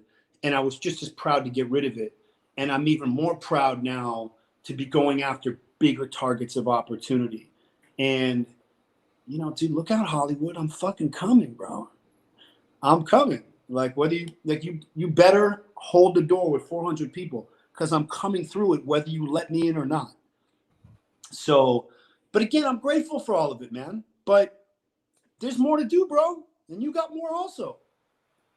Yeah. It's an amazing thing to create. It's not, you know, and people are negative. I don't have opportunity. No, you create them. Create your opportunities. The more you put out into the universe, the more opportunities are going to come back at you. But you got to put it out there. You know what I mean? Just, it's your mindset. Be in that positive state of mind. And you have a positive mindset. Even though you were burnt out, you still live in a positive frame. I can feel that. When we first WhatsApped and I was in the dojo doing Kempo, and I'm like, bro, I love your channel. And you're like, dude, your bio's awesome. Like, right? That energy, that's everything, man. And we're both grateful, right? Yeah, 100%. What were you going to ask me? Yeah, so I'll just add a couple of thoughts. Before I do that, now I'm certain, I had a feeling you're reading body language. So when you see me looking at the side, I'm sometimes scanning the comments or writing down. I know your computer's done. Yeah. Done this So again, maybe I just said that to get you to be self-aware about your body language. Smart. That's a good step. Don't listen to full shit, bro. So whenever I listen to someone, I always try to relate and see if I ever had something similar, and I do. I relate there. I had a period in my life, again, not the same scales, but there's similarity. But it's all relative to our threshold. So there is no difference. It's all the same. So I was running my Aikido dojo back in the day, and I was also side hustling with my YouTube channel, but I was burning myself out because the dojo demanded so much energy. I was already getting disillusioned with Aikido, and the channel needed more attention, but I was still kind of committed. But then one day I asked myself, like, I realized I used to be super happy running my dojo. That was my dream. But after like 5 years, I started to feel like it's not really giving me joy. And I thought, I turn into a dojo, I grind every day. If I injure myself, everyone drops out, my business fails. Like, I always have to keep repeating the same stuff. And I think some people love it, but I felt like I want more. And then I thought, if I would take the same amount of energy from my dojo and invest it into YouTube, that would blow up. I could reach so many more people and I would enjoy it more. And people told me, like, including my ex-partner, she said, like, oh, you're crazy. You're not going to make it on YouTube. And I was like, watch me. So, hey, dude, isn't that but okay. Awesome story. And agree with you 1,000%. But it's amazing how the person closest to you was the one who tried to shut you down. My ex. that's and it's a good thing you're not with her, because you dodged a bullet. Because if the person you're not with doesn't support every piece of what you want, listen, 99% of success is failing. You have to fail to know what works and what doesn't work. For you people out there, blah, blah, blah, with the comments, try shit, because you don't know what's going to work and what's not going to work. You only have to be right once, dude. Yeah. So I'm glad you're not with her. Gone. YouTube, who would have thought? Google would have bought YouTube, and the algorithm would be so intense and so spot on, and the universe electronically would be able to turn a kid from Lithuania burning out in a dojo after 5 years into a YouTube celebrity who knows where you're going to go. You don't know. Yeah. And that's the thing, man. Most people don't have the ability to be able to at least put it out there and try. And so good for you for trying. Most people won't do it. And so therefore, that's one of your gifts, bro. It's one of your talents is you're following your instinct. And keep following it, dude. You're going to I'm excited to see where you'll wind up because it's going to be totally different in 5 years. Watch. I think you're right. And hosting the fucking MTV Awards in Spain. Just living in ocean. I don't know how to say your last name, but you never know. You know what I mean? Yeah, you mentioned that a couple of times of not knowing where we're going to be, and there's a quick funny story there. So my brother, who's 4 years older than me, he used to live like a 9-to-5 job, studied, like did the whole regular life thing, and I was like the free kid going on martial arts journeys and spiritual stuff. And yeah, but then the funny thing is, right now, my brother he quit his job. Now he lives in a small island in Thailand, and I'm like dude.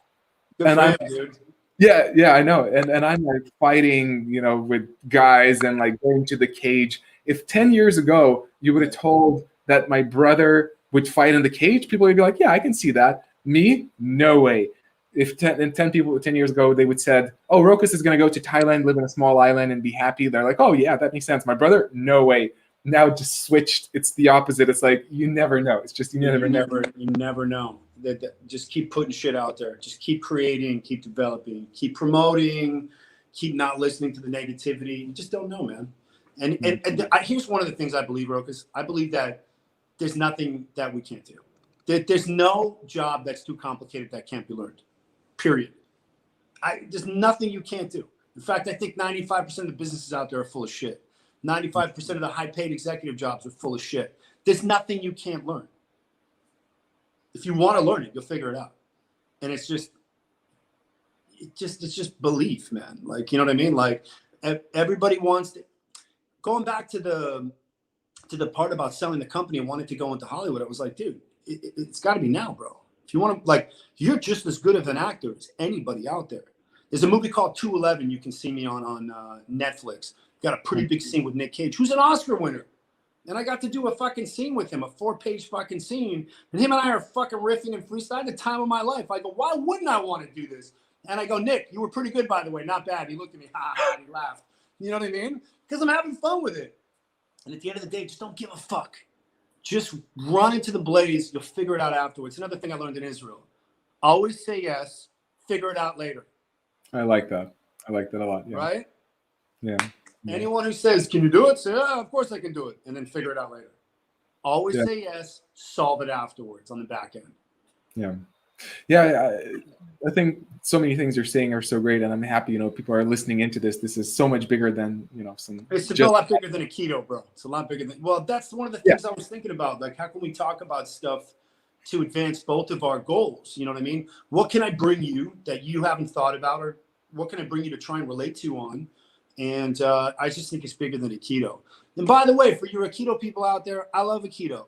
I think it looks awesome, but it doesn't work.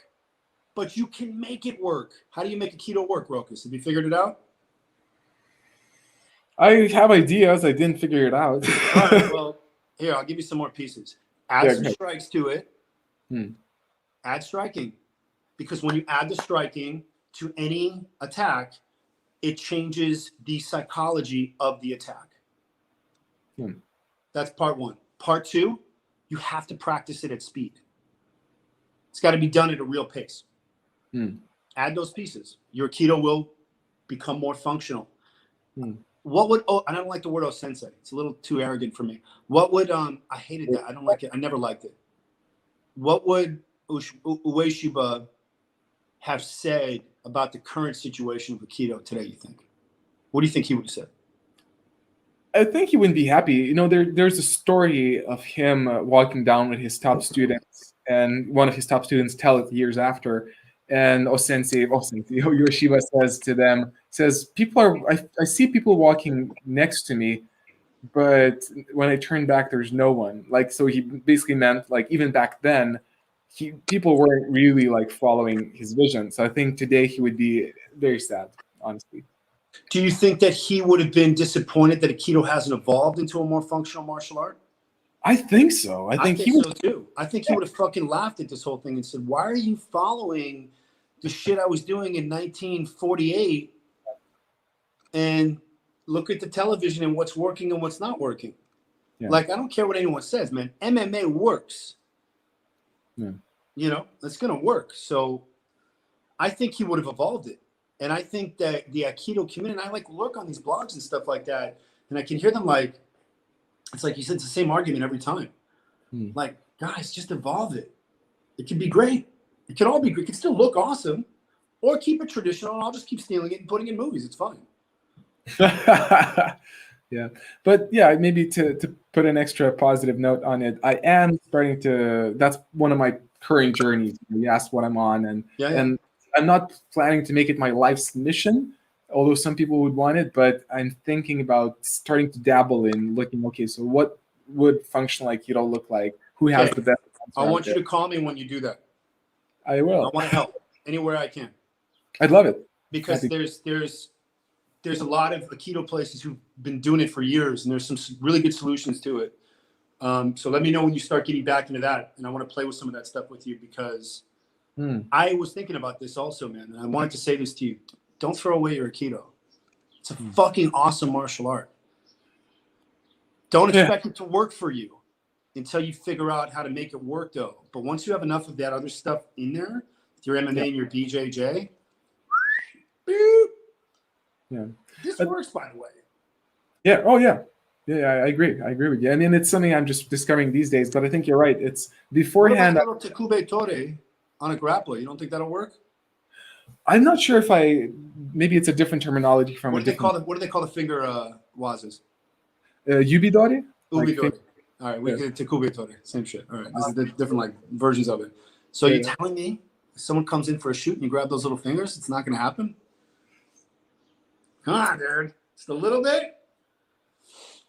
Yeah, but I think in the past there's like I've been in a place where I had no combat experience, nothing, and I was the wrong person to try to make it work. But these days I'm like, I'm starting to learn. Well, we should do some firearms training also. I'd love it. I'll teach you how to shoot. Gung Fu too. What's that? Gung Fu as well, maybe a little bit. We'll do all that shit, dude. Yeah. Well, I've got a ton of shooting ranges out here. So when you come to LA, we're gonna do some gunjutsu with you. We'll do some firing. Have you shot guns before? A little bit, like insignificant amount. I'd say. Well, let's do that. That's a good video, man. I'd love it. You know what I mean? Why Aikido doesn't matter. It's a good name. You should start making some good YouTube videos with these good titles. I'm just gonna do it with you, bro. We'll just roke it. We'll keep it on the Rokus channel. Okay. Anyways, man, this is awesome. Do we want to do you have any other questions for me? Because I think you're fascinating, man, and I know you're interviewing me, and just a lot of people, like I said, relate to you because you've been burned by these mystical morons, and I've been around some cults, but I've also like this Kempo guy, Joey Kadena, again, let me plug it again, the Universal Kempo Karate Studios. I call him Coach. He's an 8th degree. The guy's been doing this shit for 35, 40 years. He's my age. He's probably 45, 46, 47. But he's a coach. There's no senseis. There's no shihans. There's like, get out of here with that shit. Do you know what I'm saying? My instructors in Miami, who I just flew to a couple months ago to do my Shodan, just because I wanted to get my Aikido really, really dialed in. They're coaches, you know, and he's a 10th dan in like 3 different systems. And it's a little like, almost seems a little too much, but he's like the real deal because he's been doing this for almost 50 years. And there's good instructors out there. Like, you don't like any of these guys when they start getting the culty with their fucking angles, like, get the fuck out of here with that. You know what I mean? Like, I think it's important what you've been peeling away. And I think a lot of people are with you on that right now. So, but I also think though, Rokus, that traditional martial arts are coming back. Okay. And I think there's something cool about that. And I don't know if it's just me because I'm doing it in Hollywood and because I like the way the stuff looks, but at the end of the day, you notice a shift in MMA also when you watch the UFC. You see some different pieces starting to evolve as the UFC evolves. Yeah. And so it's like less grappling, there's more kicking, there's a little more striking now. You'll see some elbows, and you're just like, whoa, wait a second. I thought that shit doesn't work. But it just depends on what's the fad in that period of time that we're watching right now. So I think there'll be a traditional recirculation Cobra Kai. I'm busting my ass to get on that show. I'm trying so hard. That'll be awesome. I'm trying so hard. I've got calls out to everybody, man. I'm like crashing every door. The stunt coordinator and the thing and the producers, I just messaged them, and I've got my agent reaching out. Like, I'm trying from every direction. I just don't know where a 45-year-old fucking hair thinning Aikijitsu Kempo blue belt. I don't know where I'm gonna fit on the Cobra. I don't know if there's a place for me, but if there is, I promise I'll get on the show. Nice. You know, you mentioned Cobra Kai, and you mentioned Nathan Levy, and we were, you know him, right? Nathan? Yeah, I watched his video to get a sense of your show, and he seems like a very sweet, he's nice, humble dude, man. I liked him a lot. Yeah. And he was telling that he stopped teaching karate, but he was watching Cobra Kai the third season, and he started to feel that hunger again of wanting to come back and teach. And I had the same thing. Like, it's a good show. I had nothing like that, but I was watching Cobra Kai. I was like, yeah, I kind of missed running a dojo a little bit. So a little bit.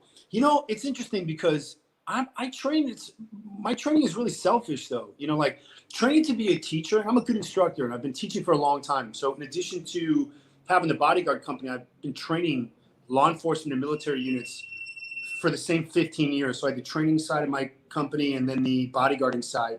And on my website, if you guys go there, you'll see got a whole platform of training courses that I offer. But I've sort of phased out of that whole thing, and I just put everything online and made it digital because I believe it works. Like, you can learn online if you have a certain level of training already. But I train like selfishly, man. Like I really, when I teach people and I train, it's to get my hands on someone so I can get better. So I almost teach for free now. So even when I've got actors and stunt guys who want to work out with me, like, I don't charge money. I have a whole home dojo that's really gorgeous and matted out. You saw it when I called you, like perfect little 500 square foot space here. And not COVID right now, obviously, but I train to get myself better because my focus is on the acting. And all the choreography and all that other stuff is just like, that's just bridging for me to be able to, truthfully, I just want to choreograph my own shit. You know what I mean? I just want to make my own stuff. So teaching is hard, though. And running a dojo, I mean, it's a big responsibility, man. And you've got people depending on you. And how long did you have your dojo? 7 years. Enough. And you're scratching a living, and you get every month you're charging, and you gotta, like, it's a lot, right? Yeah. And you're teaching twice a day, and like, you know, and there's like people like my students were saying, oh, you live a good life, you just come and teach and that's it. And it's like, no way, you know, you have to pay the bills, you have to clean the dojo, you have to take the lights on. Yeah. It's just like, it's just like, you know, wow, there's a lot. Yeah. Well, anyways, man. I'll ask you a question, or unless you want to jump. No, you go. You ask me. What else did we cover? Everything from the list? I remember we had a little list. Yeah, we did pretty good with the list. There's one thing still missing, and then we can open up for questions. A talk on the Netflix series. Oh yeah, let me tell you. Yeah, thank you for bringing that up. So, guys, so I, as you know, I'm an actor, and one of the reasons, I reached out to Rokas because I just like his channel, and I think that there's a very truth-seeking quality to him. But I just love Aikido, and I even like watching your old Aikido videos, man. I like watching your feather falls, and like I just think you're a great Aikidoka, which is why don't throw that away, because we're gonna call on you for that at some point. So just know that. But as the acting journey has continued, I'm super excited to announce that, and Netflix is very careful with me about what I talk about. So I have to do this very carefully because they're going to watch this, and I'm either going to get a cease and desist letter or a lawsuit letter, or No, I'm just kidding, but I just have to be careful the way I do it. So I am going to be co-starring, or excuse me, I'm in a recurring guest starring role, which means I'm going to be on multiple episodes of the largest Netflix series in all of Latin America. And the show is called Luis Miguel. And Luis Miguel is a real famous, the most famous singer, pop star in the history of Latin America, specifically Mexico. He's still alive, and it's a scripted series based on his life. And it stars Diego Boneta, who's an amazing Mexican actor, Mexican-American actor. The guy's a badass. And I can't tell you what I play on the show or what my story is, but I'm going to be guest starring in a recurring role on the Netflix series Luis Miguel. Season 2 is going to be premiering April 18th. And if you're interested in knowing what Luis Miguel's connection is to me, it's going to be awesome. I can't tell you what it is, but tune in on Netflix. I know that there's a monster martial arts community in South America, both in Aikido, in karate, in jiu-jitsu. So I don't know. I'm sure you've got fans all over the world. Luis Miguel, La Serie, April 18th on Netflix. It's an awesome show. I don't know if you guys like the foreign stuff. I love it. And I read for this thing and auditioned for this thing a year and a half ago. Started filming it in Mexico in February at the peak of COVID. And now it's finally coming out. They wrap shooting the second season. So please tune in and watch it. And Luis Miguel, the series on Netflix. You can watch season 1 now. All 10 episodes are streaming on Netflix. And it's an awesome show. It's really good. Really cool. It'll be really cool to see you there. I was like, oh, I know this guy. yeah, watch. You're going to like it, bro. You're going to like it. It's really good. There's no Aikido, but it's pretty good. Nice. Yeah, and I'm really curious to see what your role is going to be in it. But it's gonna. I hope it doesn't suck. I hope it's as good as I remember it, because I haven't seen the cut version of it. So, fingers crossed, man. Right. Okay, so I think we can open up our live stream for questions. There's like a 30-second delay between what people hear, so it's going to take some moments. So anyone who have questions, I guess can be either to me or Aaron, but I think focusing on Aaron and his background, fascinating. I'll remind everyone. Guys, this is my unit right here, by the way. Oh, yeah. You can see here, it's a cherry with some wings, and it says, which means by way of deception in Hebrew. It's a really cool unit. It's unfortunate that units like this have to exist, but it's the unit literally means cherries, and that's the nickname of the unit. And the reason why is in Israel, the special forces are considered the cream of the crop. Yeah. And the cherry goes on top of the cream. And then this is Kempo Ryu Aikijutsu, which is the new system of film fighting I'm putting together. And I don't have a website up or any of that shit yet, but there's a bunch of, like I said, 10th degrees who are stamping it just to be respectful to my instructors. And I think we're going to see a lot of just the two best looking styles, man. Kung Fu and fucking Aikido. Like nothing looks better. Nothing looks better. So do we want to open it up to? Yeah, I'll stay a moment. I'll quickly plug in something for myself as the question appearing. So if anybody wants to support this live stream, there's like a button, like a $1 button at the bottom, which is going to highlight the comments. We're not like exploding with comments yet, but if anybody wants to do that, feel free. And I'll bring up the question actually on the main Everybody screen. has 10 seconds to donate. 9, 8. Or I'm just kidding. Or we're going to get them in the troll hunting series. Right. So Alex, a friend of mine, is asking, has Aaron done any Aikido weapons, Joe sword, in his style of Aikido? I think there's a lot in Aikido that would look good on film, particularly integrated with Taijutsu. So what's your take on that? So I, like Rokas, have done a lot of sword in the Aikido. My system is more of an Aikijutsu system. There's a lot of sword, a lot of sword. So there's a really long sword form. I love this sword, and it's going to be all over Kempo Ryu Aikijutsu. For the actors as well as for the practical self-defense side of it. In the system of Atemi Ryu, these guys here in Miami, again, this is some hard-hitting Latinos, man. This is some of the best Aikido I've ever seen. Like, they start the weapons off at yellow belt. And most Aikido saves all the good stuff until you get to like first kyu, which is so stupid because the footwork informs the Aikido.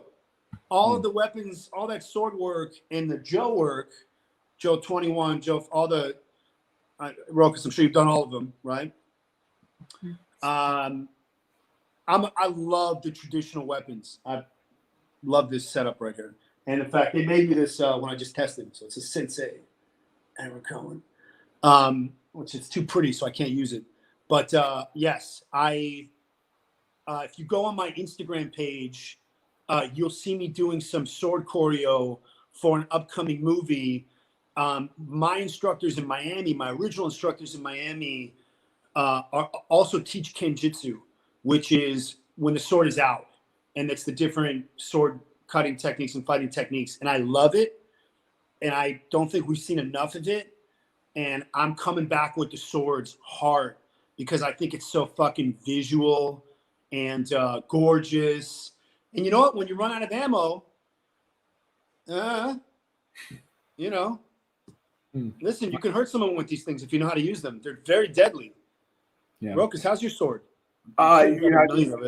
Actually just made me think what you said. So when COVID hit and there was this panic, that maybe people were going to start to like rob stuff and things like shit. I was like, where's my bow Ken? I was like, yeah, where's my bow Ken? I'd love to have that. If somebody tries to rob, like that's probably the weapon I would go to. I don't have like a literal sword. We don't have guns here, so a bow Ken. How's your sword though? Do you like it? Like, do you like doing the sword stuff? I do distinguish like, the boken versus sword. I don't have much practice with an actual sword, like cutting, but hitting with a boken, like Ibama style, that's what they do. They're like, boken is for hitting. And you can crack bones with that. Yeah, I used to also juggle with it as well, like do some cool stuff for fun. Yeah. But yeah, I used to love the sword. I love it, man, and I think it looks great. Again, guys, I'm all about what's going to look great on camera. I'm looking at that any weapons Aikido Joe. Yeah, there's a ton of on my black belt test, which was a smoker at my age.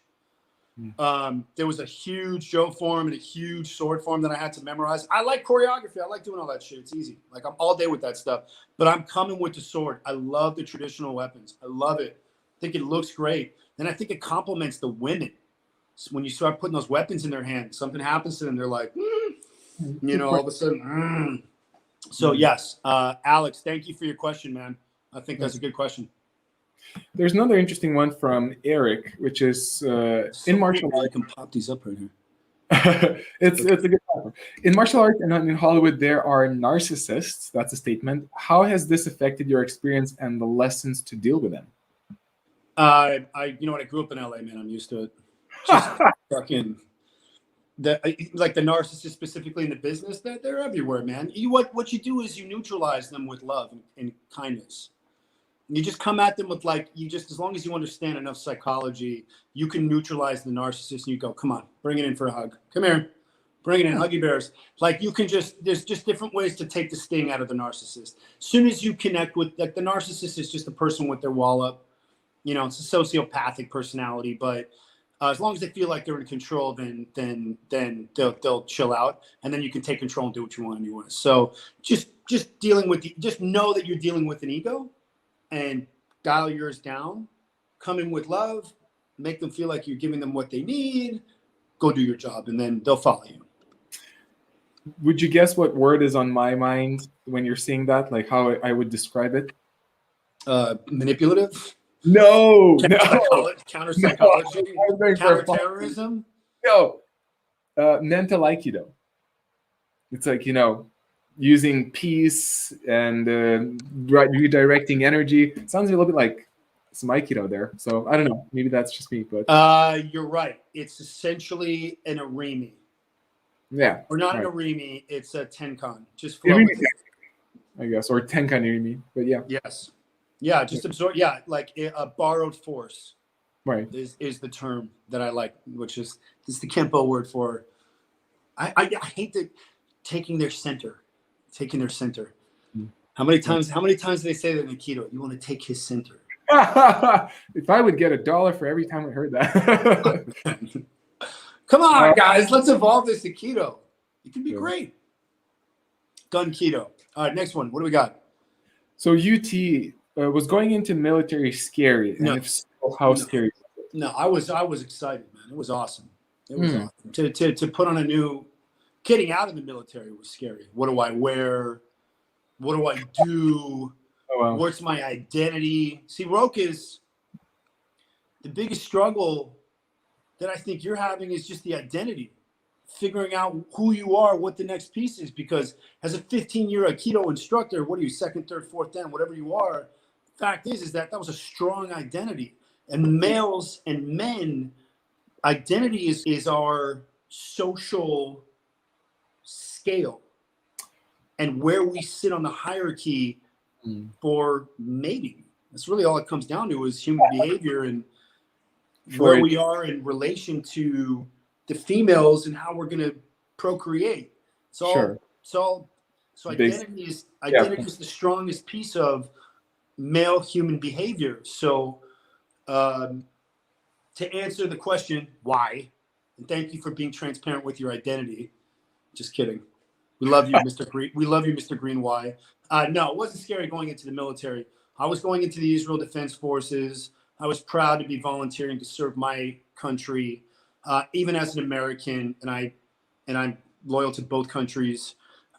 It was an honor and a privilege to be able to go put on a uniform to defend Israel, and I was excited to learn a new language and to learn a new culture. And being an immigrant was really hard, and Israelis are smart. You spoke to Natan, and it's a tough culture, and if you don't speak the language, they think you're stupid, which is really interesting because it gives me a whole new perspective on immigrants, because just because somebody you don't understand them doesn't mean they're dumb.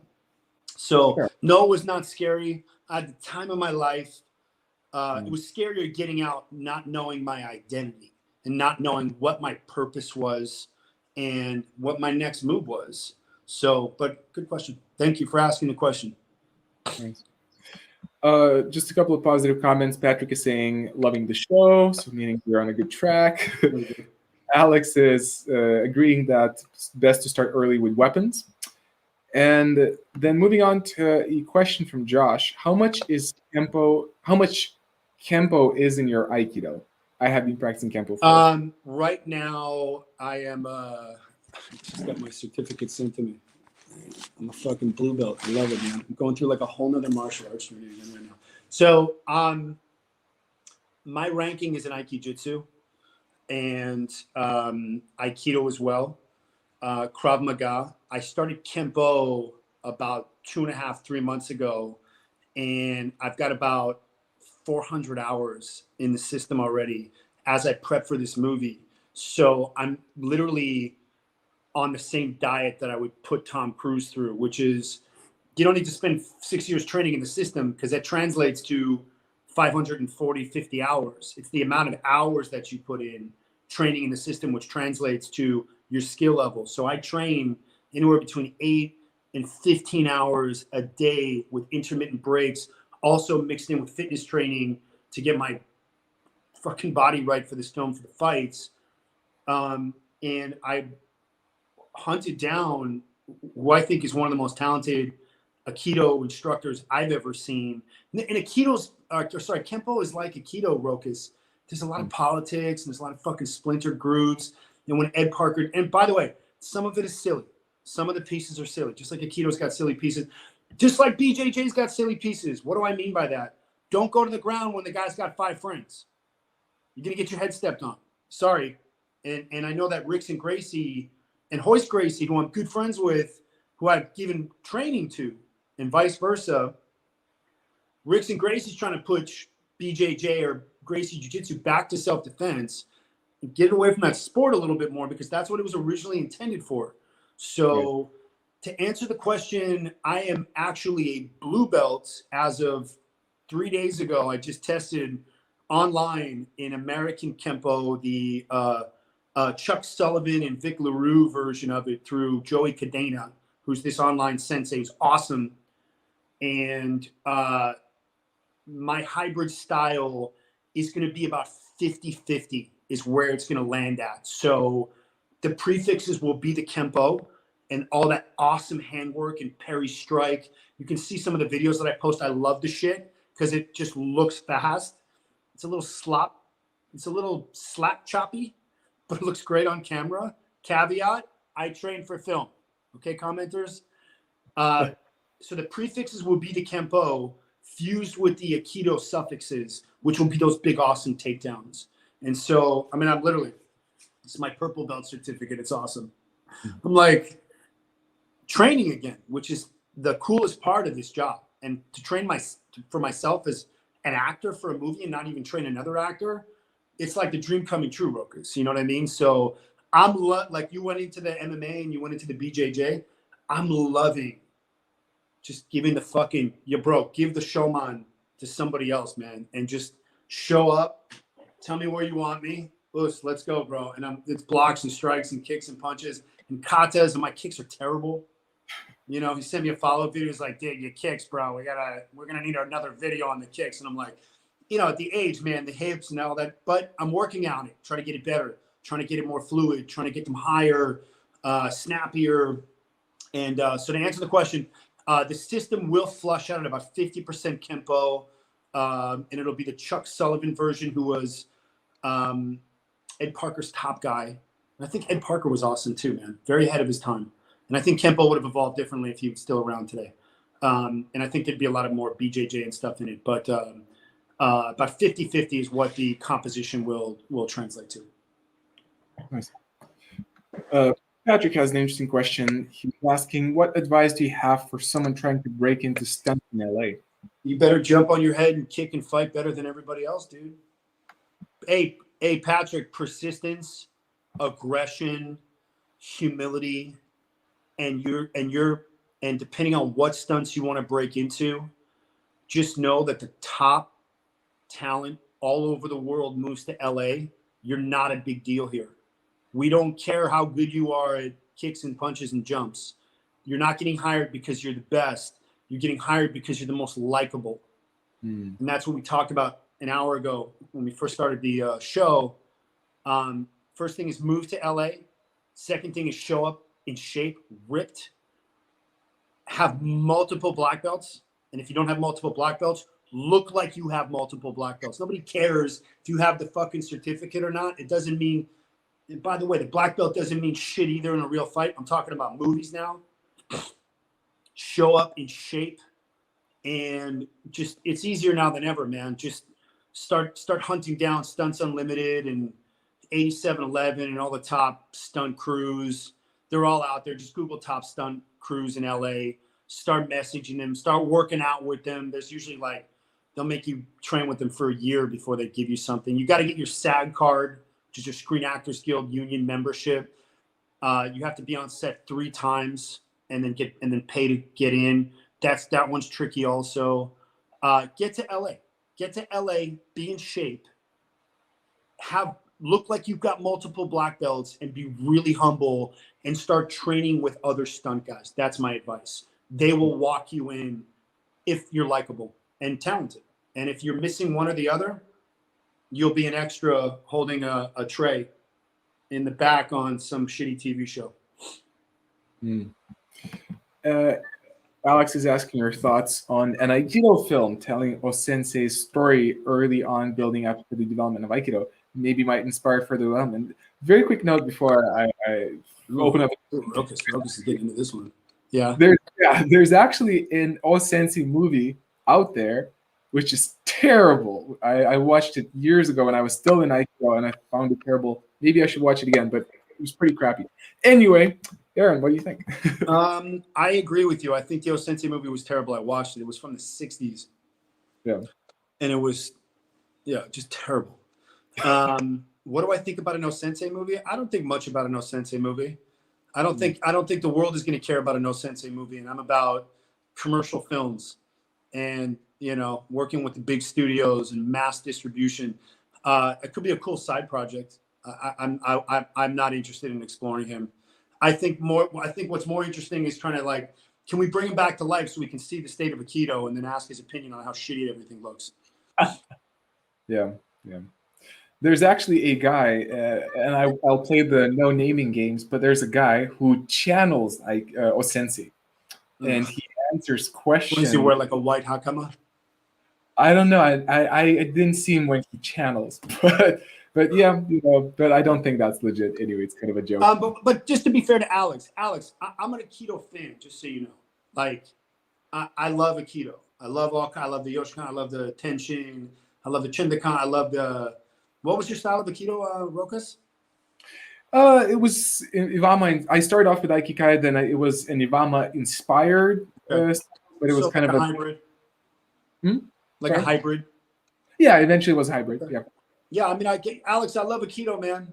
You know, Alex, you should go make an O-Sensei documentary, and Rokas and I will let you interview us for it. Nice. So I'm still giving a moment for anyone who wants to ask questions. I remind everyone we have a huge, cool person here, and there's so many questions I would ask, like people use your chance, movies, training, Aikido, special forces. So I'll give everyone a moment. Until then, I have plenty of questions for you. So I'll ask you. Talk to me. Something very interesting you mentioned was it wasn't as hard to get into the military as much as it was hard to kind of get back out of it into the real world, quote unquote. Mm-hmm. So how was that? Can you guide, like, how did you? So I talk about it in my book at great length, because I went through this years ago, man. And as the Americans are coming back from war, and the Europeans and the Allies are coming back from Afghanistan, and, you know, there's a lot of countries, Lithuania, a lot of countries that were working with the Americans and saw a lot of combat, not just the Americans, all the foreign nations. And I think I got a whole chapter in my book dedicated to just the deprogramming of the intensity of serving in such a high octane unit, and the difficulties in reintegrating, and how difficult that was. And this depression, you know, like, you go from being $1 million trained commando to carrying the weight of an entire nation in operations, to sitting in some celebrity's basement staring at a monitor, you know, and that's a cool job, but not really, you know. So what was it like? It was hard. It's a hard, like, 10 years, man, just getting your head right. And its identity. It's I always say this, Rokas. It's important to remember where you came from, but don't ever let it get in the way of where you're going. I like that. And that's how I've managed to push through.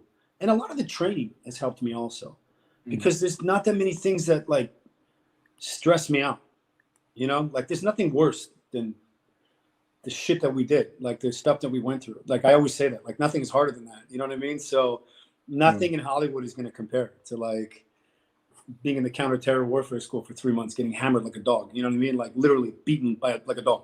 So it's the hard stuff that forges you, man. It's the heat that forges the sword. It's not the good shit. You know what I mean? So you're going through the best piece of it right now, bro. Like, it's the best time. It's like, this is what's going to inform all the best stuff that you do. And to answer your dudes, or like, so that's what it was just hard. It was just hard coming out. It took like 10 years to get my head right. It took 10 years to, you know, figure out where I was going to go and what I was going to do. But I just tried to keep picking away at things that I thought were interesting. Like, you know, just keep picking away at stuff you want to do. And by the way, try everything. That's another thing, man. People are just like, I have to be this. No, you don't. You can try everything, because you don't know what's out there until you experiment with a bunch of different shit. So I hope that was a good answer. I love it. Yeah, thank you for that. We're probably nearing down to the end, and that's not the comment I wanted to press on. So I don't know if this is a good question, so tell me, Aaron, is it or not? How many special forces missions have you been on? Is that a question you can answer? How many missions have I been on? Probably around 200. Is that a Small lot? ones, big ones, all kinds. Yeah, I mean, you can go out twice a week. You know, just depending on the plate of work, depending on how active the intelligence community is in developing leads. You can go out once a week, go out 3 times a week, just depends. Some of them small, some of them bigger. Yeah. Thank you for the answer. Looking at these comments here, I'm noting the lack of the usual bravado and toxic commentary on what? On martial arts journal interview. Aaron Rokas, you guys are walking the talk whilst inviting others to join the conversation. So is she being negative or positive? I can't tell. No, that's positive. That's a friend of mine writing. She's so basically. Gotcha. I'll explain that usually, like, there's a lot of toxicity in the comments. Like, no, I don't think a lot, but there's some. And today we have very little toxicity. And I think the point is that we are showing like a good example, and people kind cool. of on that. So A Kaizen mind. Yeah. Love you. One more question popped up, which is, if you had to ratio your training time, how would you recommend the average person divide their time between PT and technique? I would spend more time on technique, because technique is the core piece to being able to perform it in a self-defense capacity, and you will get in shape the more you train on technique. You can always get in physical shape, but to learn technique takes more effort. So I'd probably like 80-20. And the more you do technique, the better in shape you're going to get anyways. I don't know if this is the right question again or not, because I don't know the context, but are you the co-author? No, it's a different Aaron Cohen. Go figure it. I have such an original name. So the other Aaron Cohen, who's a nice guy, by the way, I think I'm friends with him on Facebook, is a professional slave hunter. And he wrote a book called Slave Hunter. Different Aaron Cohen, great guy. Go buy his book, Slave Hunter. Mine is Brotherhood of Warriors. And you can email him and tell him that I think he's awesome. Nice. Let me see. So speaking of your website, I'm going to plug it again. Yeah. And I think guys, this is the knife that I carry, by the way. Sure. The box cutter. There's nothing sharper. There's nothing more easy. Scary. And it was $10 at Home Depot. This is what you need. You don't need anything more than this. If I would see you with that knife, I would run. Have you done any blades before? Any Arnis or Kali? Not anything real now. It's awesome. Yeah. Dude, we're gonna get you on the mat when you're out here, bro. I like Get ready for a serious diet of fucking Cohen foo. Nice. So there's actually one thing I wanted to bring up. So maybe we'll plug in a couple more questions. Yeah, I'm good on time, man. We'll just keep it rolling. I'm fine. Cool. A friend of mine is watching this, from what I know, who is fighting this thing called cancer. And I know he'd love to get a positive message from you. That's a thing we can do. What's your buddy's name? Brody. My father is dealing with stage 3 cancer right now, and he is about to begin chemotherapy. And I'm going to tell you the same thing I tell him. A big piece of this is mental. The treatments out there are really good right now, and the chemo's tough, and that's going to kick your ass. But just know that you're not going to die. You're going to be fine if you believe you're going to be fine. So go get your treatment. Let them microwave that shit out of you and burn it out of you, or shrink it so that they can remove the tumor wherever it is, and keep eating clean and keep working out, and just keep your body and your mind positive, and you'll come through the other end. You'll be fine. So actually, a Kaizen mind, it's 2 people in one. That's 2 of my friends. So the mom and the son is having the cancer, and he's saying, I'm stage 4, but a ninja. So dude, bro, I'm sending you the Glock 19 love. Just blast through it, man. You'll be fine. Just eat clean, keep working out, keep your body and your mind right. You just got to have your mind right. Everything that's bad that happens to us can be defeated with a positive mindset. The treatments are tough, but they will fry whatever tumor is there. And stage 4 is still very beatable. So just keep your head right and you'll be fine. Sending you good jujus. Thank you for that, Aaron. Of course, man. Of course. Crowford, if you had to pick one physical exercise to do every day to stay in shape, what would you recommend? Old school bodybuilding, man. The shit that Arnold and Lou Ferrigno and Franco Columbu were doing in the 70s. There's a reason why they look so good. And there's a reason why these guys have lived so long. And they still look as good as they do, including Stallone. Old iron resistance training is the original and still best way to stay in shape. Pushing and pulling weights, push day and pull day, chest, 2 muscle groups per workout. You can work legs once a week. Deadlifts, big muscle groups, man, and work 2 a week. And you're going to burn fat. You're going to generate more testosterone.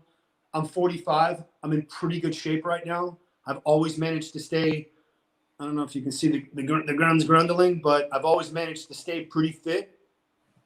I eat clean, but the trick is to do the types of workouts that old school bodybuilding will increase the testosterone production in your body naturally, which will increase the growth hormone stimulation when you're sleeping at night. And you'll be able to synthesize more protein, and that'll help your muscles grow. It'll keep the fat off your body, and you'll produce more dopamine and cortisone, which means you'll just be in a better mood. Like, I never met a grumpy Navy SEAL.